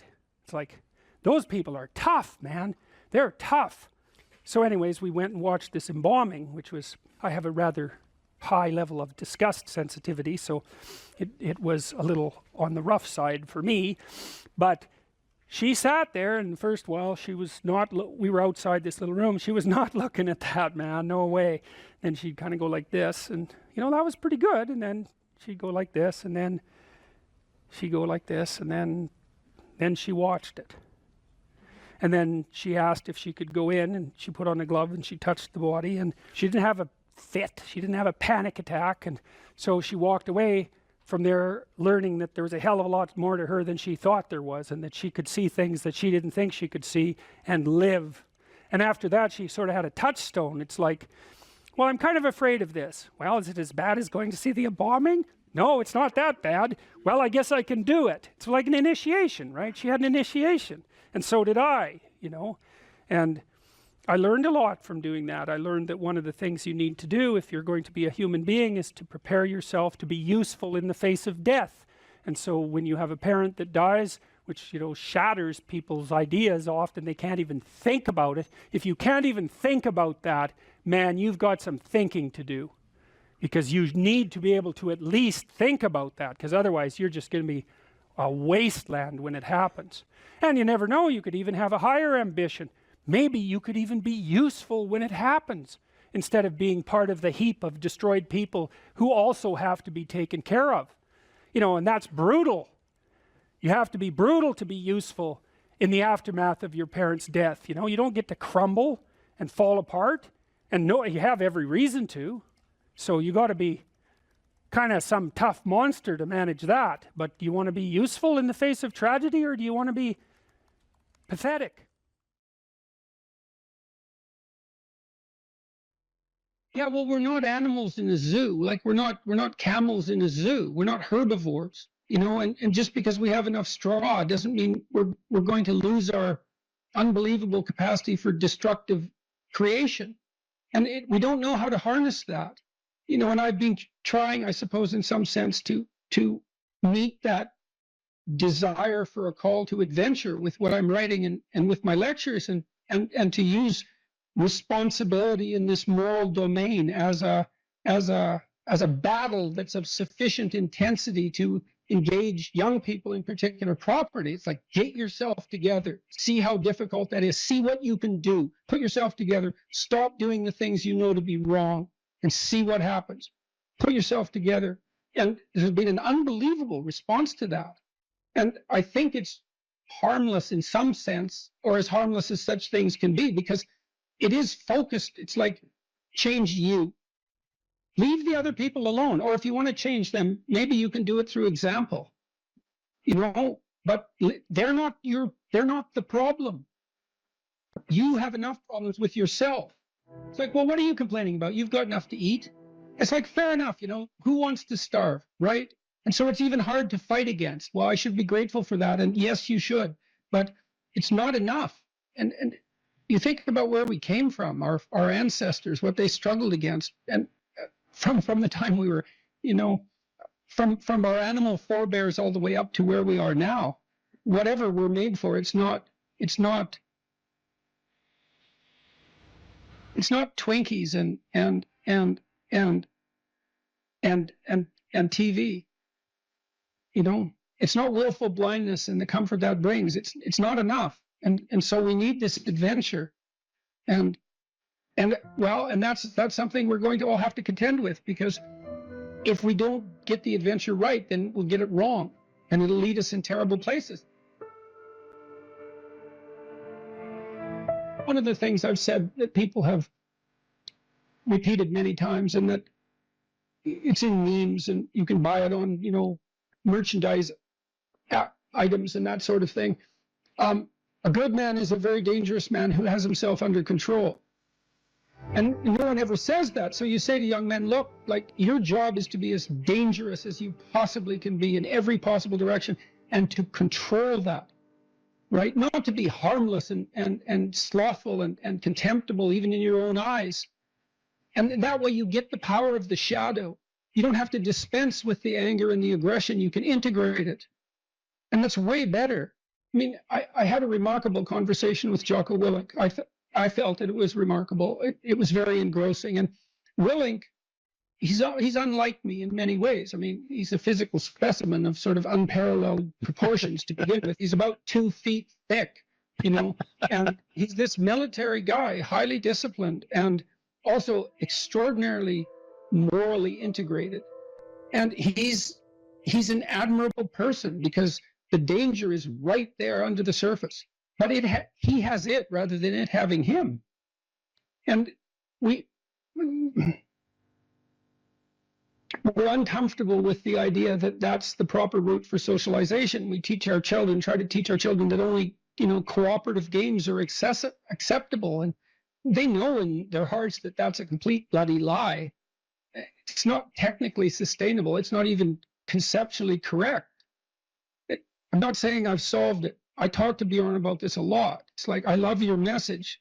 Wouldn't it be wonderful to eradicate absolute poverty? And he does this great job technically of rank ordering global concerns, doing a cost-benefit analysis that's methodologically rigorous, and saying, look, we can devote money here. We'll get a 20-to-1 return, mostly in child nutrition, as it turns out. Couldn't we do an immense amount of good with targeted spending? And the answer is clearly yes. We could eradicate child poverty in the next 15 years. We probably will. We could do great things, but we don't know how to sell it. And that's a huge problem. I've never had more of a response from a crowd than when I draw a relationship between responsibility and meaning. Without fail, that brings the crowd to silence. And it's because that connection hasn't been made explicit sufficiently, I would say, is that we find meaning in responsibility. And there is a messianic call that's embedded in this. And you can translate that into Get yourself together. See what you could become. And, you know, much of Beyond Order is exactly that. It's push your limits. Move beyond yourself. Discipline yourself, but move beyond that discipline. Don't let that order constrain who you could be, because it's not a high enough order yet. And I would say it looks like that is attractive to young people, and perhaps specifically to young men, but not only to young men, and not only to the young. So, well, that's a problem that we have to address is, you know, we are doing a lot of things right, but it's not romantic enough. The clinical experience and my lecturing experience has been unbelievably positive in the main. And the clinical experience was positive because I was always on the side of the part of the person that was oriented towards their own health and improvement. That was part of our contractual pact. I'd often make that explicit. It's like, I'm not here for unconditional positive regard. I'm on the side of the part of you that wants everything to be better, and we're going to discover where that is, and we're going to work to facilitate it. And people loved that, and it was so gratifying to engage in that work. It was constantly positive. I worked with a huge variety of people, from people who had nothing, no gifts, and were just off the edges of the world, to people who were unbelievably talented and gifted, the whole gamut. And that was absolutely wonderful to see that range of people. And the lecturing has been the same way. Like the lecture tour I did was immensely positive, too much positive even. You wouldn't think that would be possible, but it is possible. And I'm very positively oriented towards human beings in the main, despite, I think we're great, flawed and terribly, but no wonder. No wonder. I mean, the burden we bear is absolutely, it's absurd. The existentialists made much of that. We have an absurd existence. We're aware of our own mortality. God, and we're animals. We're aware of our own mortality. What a burden. And yet here we are, and much of the time we're not corrupt and horrible. It's a miracle. So, you know, it's a word of encouragement, and that's what people are responding so positively to in a time where everyone is told this story that, you know, human activity is all a struggle for power, and that we're fundamentally a destructive force, and that we should rein ourselves in. And I'm not selling that message. It's a word of encouragement. You could be more than you are, and wouldn't that be great for everyone, including you? Victim, which is a painful role to have, because something bad happened to you, be a victim. Mm-hmm. But it's something that society struggles with. What about people who feel like they're a victim? They're right. They're victimizers too. Like, everybody is a strange mixture of victim and victimizer. Lots of terrible things happen to people that aren't justifiable in some sense. You know, well, illness strikes people randomly. I mean, not entirely randomly, obviously, but there's a large random element in it, where you're thrown into existence as a consequence of your birth. That's existentialists, especially in the 1950s, talked about that all the time. They talked about it as thrownness, that you're sort of thrown into reality with your particular set of predispositions and weaknesses. And then there's going to be times in your life where things twist in a manner that's unfair to you, that you're not getting your just desserts. But that goes along with all sorts of unequally distributed privileges as well. And so that's the arbitrary nature of existence. But you can't allow those sorts of things to define you, because it's not that useful strategically. When you're playing a card game, you're dealt a hand of cards. Well, what do? You play the hand the best you can. Why? Because all the hands are equal? No. Because you don't have a better strategy than playing the hand that you're dealt the best you can. And that doesn't even mean it'll be a winning strategy. But because people don't always win, sometimes we lose, and sometimes we lose painfully, and sometimes we lose painfully and unjustly. That's not the point. The point is, you don't have a better strategy, and neither does anyone else. And then it's also not so obvious how privilege and victimization are distributed. You know, if you take someone who's doing quite well in life, and you scratch underneath the surface, you generally don't have to scratch very far until you find one or more profound tragedies of the past, or perhaps of the present. No matter how well protected you are in the world, you're still subject to illness, you're still subject to aging, you're still subject to the dissolution of your relationships, the death of your dreams, death itself. So vulnerability is built into the structure of existence. Now, if you start to regard yourself as a hapless victim, or even worse, an unfairly victimized victim, well, then things go very badly sideways for you. It's not a good strategy. You end up resentful, you end up angry, you end up vengeful, you end up hostile. And that's just the beginning. Things can get far more out of hand than that. So strategically, it's a bad game. It's better to take responsibility for the hand that you've been dealt. There's no better, you've got no better protection in life than do. You know, if you take people and you expose them voluntarily to things that they are avoiding and are afraid of, you know, that they know they need to overcome in order to meet their goals, their self-defined goals. If you can teach people to stand up in the face of the things they're afraid of, they get stronger. And you don't know what the upper limits to that are, because you might ask yourself, like, if for 10 years, if you didn't avoid doing what you knew you needed to do, what would you be like? Well, you know, there are remarkable people who come into the world from time to time, and there are people who do find out over decades-long periods what they could be like if they were who they were, if they spoke their being forward. And they get stronger and stronger and stronger, and we don't know the limits to that. We do not know the limits to that. Probably running at about 51% of our capacity. Something, I mean, you can think about this yourselves. I often ask undergraduates how many hours a day you waste, or how many hours a week you waste. And the classic answer is something like 4 to 6 hours a day. You know, inefficient studying, watching things on YouTube that not only do you not want to watch, that you don't even care about, that make you feel horrible about watching after you're done. That's probably 4 hours right there. You know, you think, well, that's 25 hours a week, it's 100 hours a month, that's 2.5 full work weeks, it's half a year of work weeks per year. And so if your life isn't everything it could be, you could ask yourself, well, what would happen if you just stopped wasting the opportunities that are in front of you? You'd be, who knows how much more efficient? 10 times more efficient, 20 times more efficient. That's the Pareto distribution. You have no idea how efficient people get. It's completely, it's off the charts. It's not so obvious to me that people would take the meaningful path. You know, when you say, well, nihilists suffer dreadfully because there's no meaning in their life, and they still suffer. Yeah, but the advantage is they have no responsibility. So that's the payoff, and I actually think that's the motivation. Say, well, I can't help being nihilistic. All my belief systems have collapsed. It's like, yeah, maybe. Maybe you've just allowed them to collapse because it's a hell of a lot easier than acting them out. And the price you pay is some meaningless suffering, but you can always whine about that and people will feel sorry for you.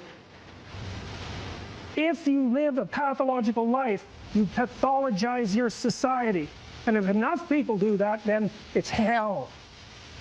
Really, really.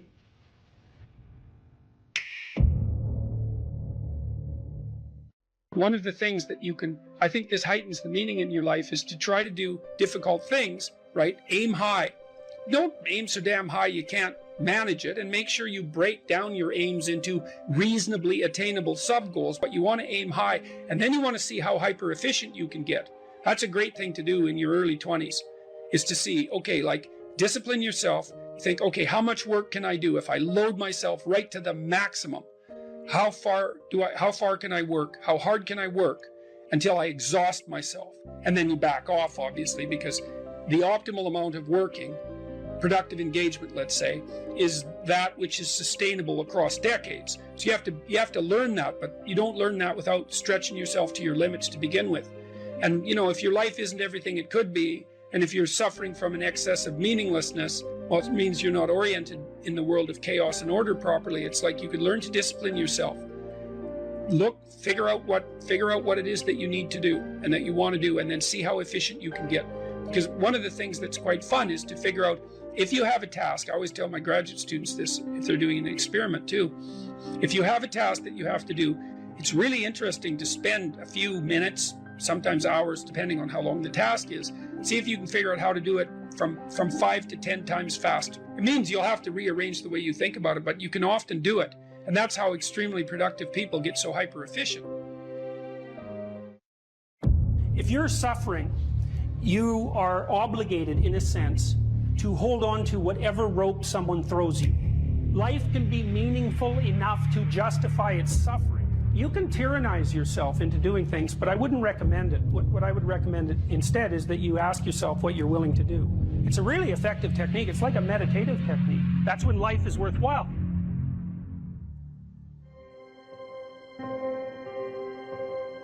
I don't know exactly what's going to help you, but don't arbitrarily throw out any possibilities because you might not have that luxury. Antidepressants help a lot of people, and there are technical reasons why that's the case. If you're offered a gift by your society and it works, try it. I don't care what your presuppositions are. The time you see people who are suffering with depression, for example, there's a multitude of reasons, but I'll take one common reason. You could think about it as associated with the story of Peter Pan. Now, Peter Pan is someone who won't grow up, right? Now, the problem with Peter Pan is he gets to be king, but it's king of Neverland. Neverland doesn't exist. So being king of nothing isn't that helpful. Well, one of the things that you often see with people who suffer from depression, and I'm not making a blanket statement about the cause of depression because there's lots of them, is that people who don't have enough order in their life tend to get overwhelmed. So, for example, if someone comes into me to see me and they say they're depressed, I always ask them a very standard set of questions. Do you have a job? If you don't have a job, you're really in trouble in our society. First of all, your biological rhythms tend to go off the rails right away because there's no reason to go to bed at any particular time and there's no reason to get up. And for many people, if they don't get up at the same time, they foul up the functioning of their circadian rhythms, and that's enough to make them depressed right off the bat, especially if they start napping during the afternoon. They also don't have a purpose. People aren't good without a purpose, and this isn't hypothesizing. We absolutely understand the circuitry that underlies positive emotion. When you're attending to something you're interested in and you're engaged in it, that's when you're alive.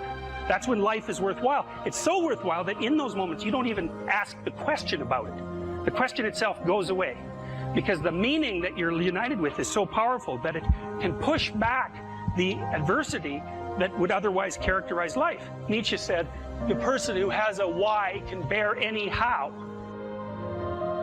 We know how it works. Almost all the positive emotion that any of you are likely to experience in your life will not be a consequence of attaining things. It will be a consequence of seeing that things are working as you proceed towards a goal you value. That's completely different. And you need to know this because people are often stunned, for example. They finish their PhD thesis and their presupposition is that they're going to be elated for a month. And often instead they're actually depressed. And they think, oh, what the hell, I've been working on this for 7 years and I handed it in and what do I do now? And that's what depresses them, right? It's the what do I do now? Well, they're fine if they enjoyed it, pursuing the thing. As long as it was working out, they get a lot of enthusiasm and excitement out of that because that's how our nervous systems work. Most of your positive emotion is goal pursuit emotion. If you take drugs like cocaine or amphetamine, the reason they're enjoyable is because they turn on the systems that help you pursue goals. That's why people like them. So if you don't have a job, you got no structure, that's not good. Plus, you tend not to have a point. So you're overwhelmed by chaotic lack of structure and you don't have any positive emotion.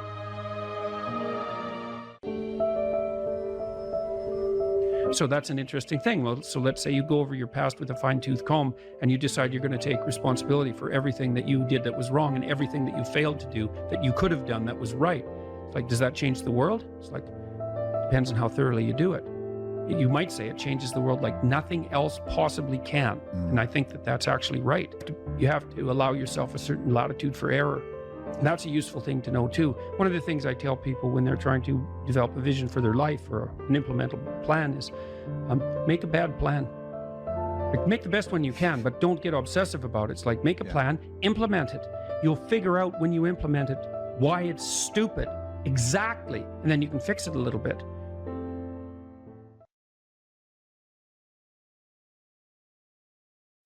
It took me a long time to understand what sacrifice meant.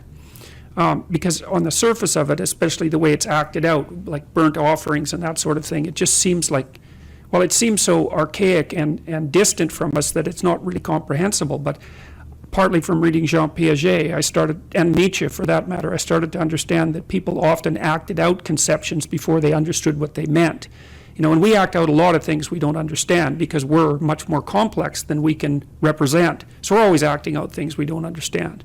But so there's this idea in Cain and Abel that you have to make sacrifices in order to stay on the good side of God. And so I thought about that practically, say, not so much metaphysically, but practically, and realized that that was equivalent to the discovery of time, of the future, because we do act, and this is a peculiar discovery of human beings, and maybe a consequence of our expanded intelligence, is that we're actually aware of the future, and we actually treat the future as if it's something that you can bargain with. Now, partly it's because the future is other people, and they remember your reputation, they remember your past actions, and if you do someone a favor, then that favor is in some sense stored up in the future. So you could think about the future as a place of judgment about your moral actions, and it's not that far from that to imagining a God who's keeping track of that, or who even is that. But in any case, the idea of sacrifice emerges in the story of Cain and Abel, and Cain and Abel both make sacrifices to God in order to stay on his good side, let's say. And what a sacrifice means is that you give up something of value in the present so that you can improve the future. And you know, that's no different from what we call discipline. It's exactly the same thing. It's just the concretely acted out version of that. And so, you know, the idea basically was that, well, God was in the transcendent heavens. And the first question would be, well, why is that? And it's like, well, if you go out on a really dark night and look up at the sky, you have a sense of what's beyond you, what's transcendent, what's infinite, and so to associate that with the highest of values is a reasonable association, right? From an emotional point of view. So it's not particularly primitive. It's a smart metaphor, or it's a smart intuition and it's above you. And you know, we tend to think of when you're moving towards an ideal that you're moving up, that you're moving above, you're moving to the mountaintop, right? You're going up, not down. And so it all sits within that same framework. And it's partly because when you go up, like on a mountain, you can see for long distances, right? So all those things are tangled together. So anyways, so the idea is that you have to give up something of value now so that you make the future better. And sometimes it's even something you love now, and that's a good example too, because often the things that stop us from moving forward are our attachments to things that we should no longer be attached to, right? And in fact, you can almost make that definitional. If you're not moving forward in your life, there's a high probability that you have some idea or some mode of action or some habit that you're so in love with that you won't let go of it. So all right, so Cain and Abel make sacrifices, and there's kind of a hint in the story that it's just a hint that Cain's sacrifices are sort of second rate. But in any case, it's ambivalent, hey? But Abel, he just does wonderfully well, and everything works out for him. And everyone knows people like that, you know. And so God accepts his sacrifices, but for some reason he rejects Cain's. And maybe it's the arbitrariness of God, or maybe it's because Cain's heart isn't in the right place when he's making his sacrifices, which is more likely. And so Cain goes and has a chat with God, and he says, basically what he says is something like, how in the world can you possibly justify this universe that you created? You look at me and I'm breaking myself in half trying to adapt and to make things right, and it's not working. And then there's this Abel character, and things come easy to him, and everything is flourishing for him, and so, like, what the hell?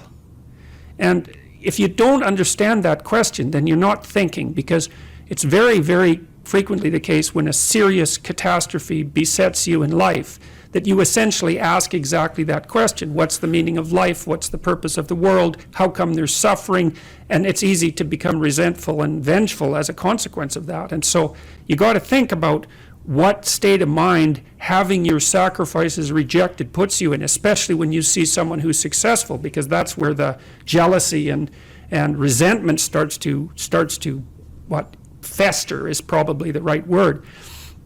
And so God says to Cain exactly what he doesn't want to hear, which is, well, yeah, okay, but you have made lots of mistakes in your life. So he basically says sin is at your door like a predatory and sexually aroused animal, and you've invited it into your house to have its way with you and produced something creative as a consequence. So he used a sexual metaphor, you know, and so that you've willingly gone down the negative path, and you've allowed that to enter into you and to operate in a creative manner, and you've spun off all these terrible thoughts and this justification for not acting properly, and that's why things aren't going well for you, and so don't lay that at my feet, which is the most brutal possible message he could have got.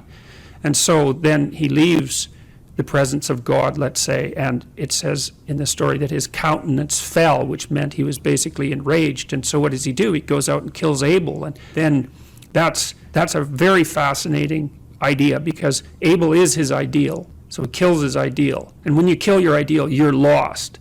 And then he does that to take revenge on Abel, but also to take revenge on God, which I think is extremely interesting and a deep, deep idea. Like these kids who shoot up high schools, for example, you cannot understand what they're doing unless you understand the story of Cain and Abel. You cannot understand what possesses them until you can understand that someone, even someone who doesn't believe, it doesn't matter, it's the psychological state of mind that matters, is they're out for revenge on being itself. And that's why they produce as much mayhem as possible in the shortest period of time.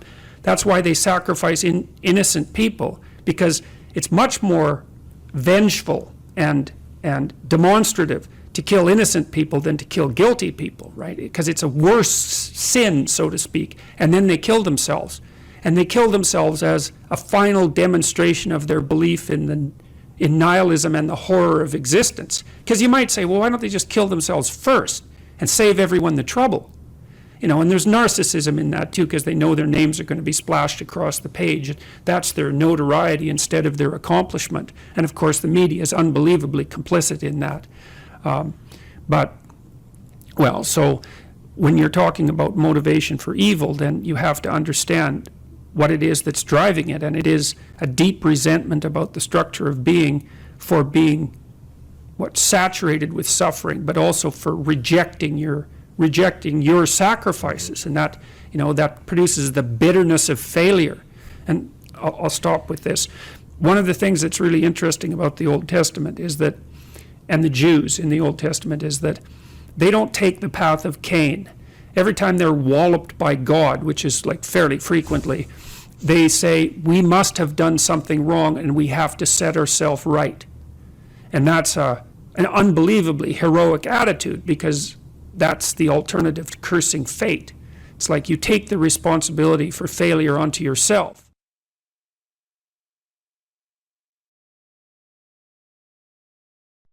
There's always people out there who are doing far better than you on pretty much anything you want to imagine. And if all you're doing is seeing yourself in their reflected light, let's say, then it's going to be pretty damn dismal. But it's not a good comparison because, well, first of all, there's danger in just comparing yourself to others, period, because they're not you. And God only knows what struggles they had to undertake to get to where they were, or what burdens they're currently carrying that you're not aware of. But you can certainly contrast yourself with yourself. And that's a lot better. It is the only way. Well, it's also the only way of really measuring anything approximating proper improvement. You can actually tell when you're a little better than you were yesterday. Right. And you can actually do that. That's another thing that's so interesting about it, is that you can actually make yourself a little better in some way, pretty much, well, I don't know if it's at every moment, but you can certainly do it every day. You're quite different from other people, and you shouldn't be comparing yourself to them because they're not like you. You know, they don't have your family. They don't have your temperament. They don't have your troubles. They don't have your abilities. The only person that has those is you. Compare yourself to who you were yesterday and not to who someone else is today. And see, that's a game you can win. Be careful who you share good news with, because you want to share good news with people who are going to be genuinely happy for you, and that's one way that you can identify those people who are really on your side. Be careful who you share bad news with, because that's equally tricky. You know, you want someone who will listen to you when you're having trouble and allow you your grief, especially if it's a consequence of something tragic, and who won't try to one-up you, you know, because often when you're talking to people, they'll be thinking about what they have to say that's worse, and that's not helpful if you need a listening ear. Make one room in your house as beautiful as possible. I talked a lot already about the necessity of cleaning your room, which is, in some sense a foolish piece of advice because it seems so obvious, but it's not obvious at all. And you'll find if you try it, especially if you're in a household that's not very functional, that you'll encounter obstacles that you couldn't imagine existed while you're trying to put your life in order. And you can take your surroundings beyond order and move towards beauty, and that's unbelievably useful. One of the things that I've been there's lots of different ways to interpret the world, and you can maybe even make a case that there's an endless number of ways to interpret the world. And the problem with that is that it kind of disorients you in terms of what you should be doing. But just because there's a very large number of ways to interpret the world doesn't mean there's a very large number of productive, meaningful, and sustainable ways to interpret the world. And one of the things you do have to do is figure out how you can conduct yourself today so that you don't upset the apple cart in a week or a month or a year. And so, what you do in some sense psychologically is you admit to yourself that your current frame of reference is faulty. And then you start opening the door to a different kind of thinking, which is more creative thinking. It's more lateral thinking. Saying, well, I'm wrong, but that's not necessarily a problem because I could be right if I thought some other way. Well, that's great. Often it works.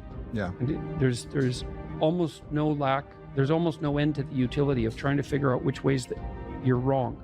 Yeah. Because there's lots of them. And every time you discover one, then you don't have to be quite so wrong anymore. That's a really good deal. Yeah.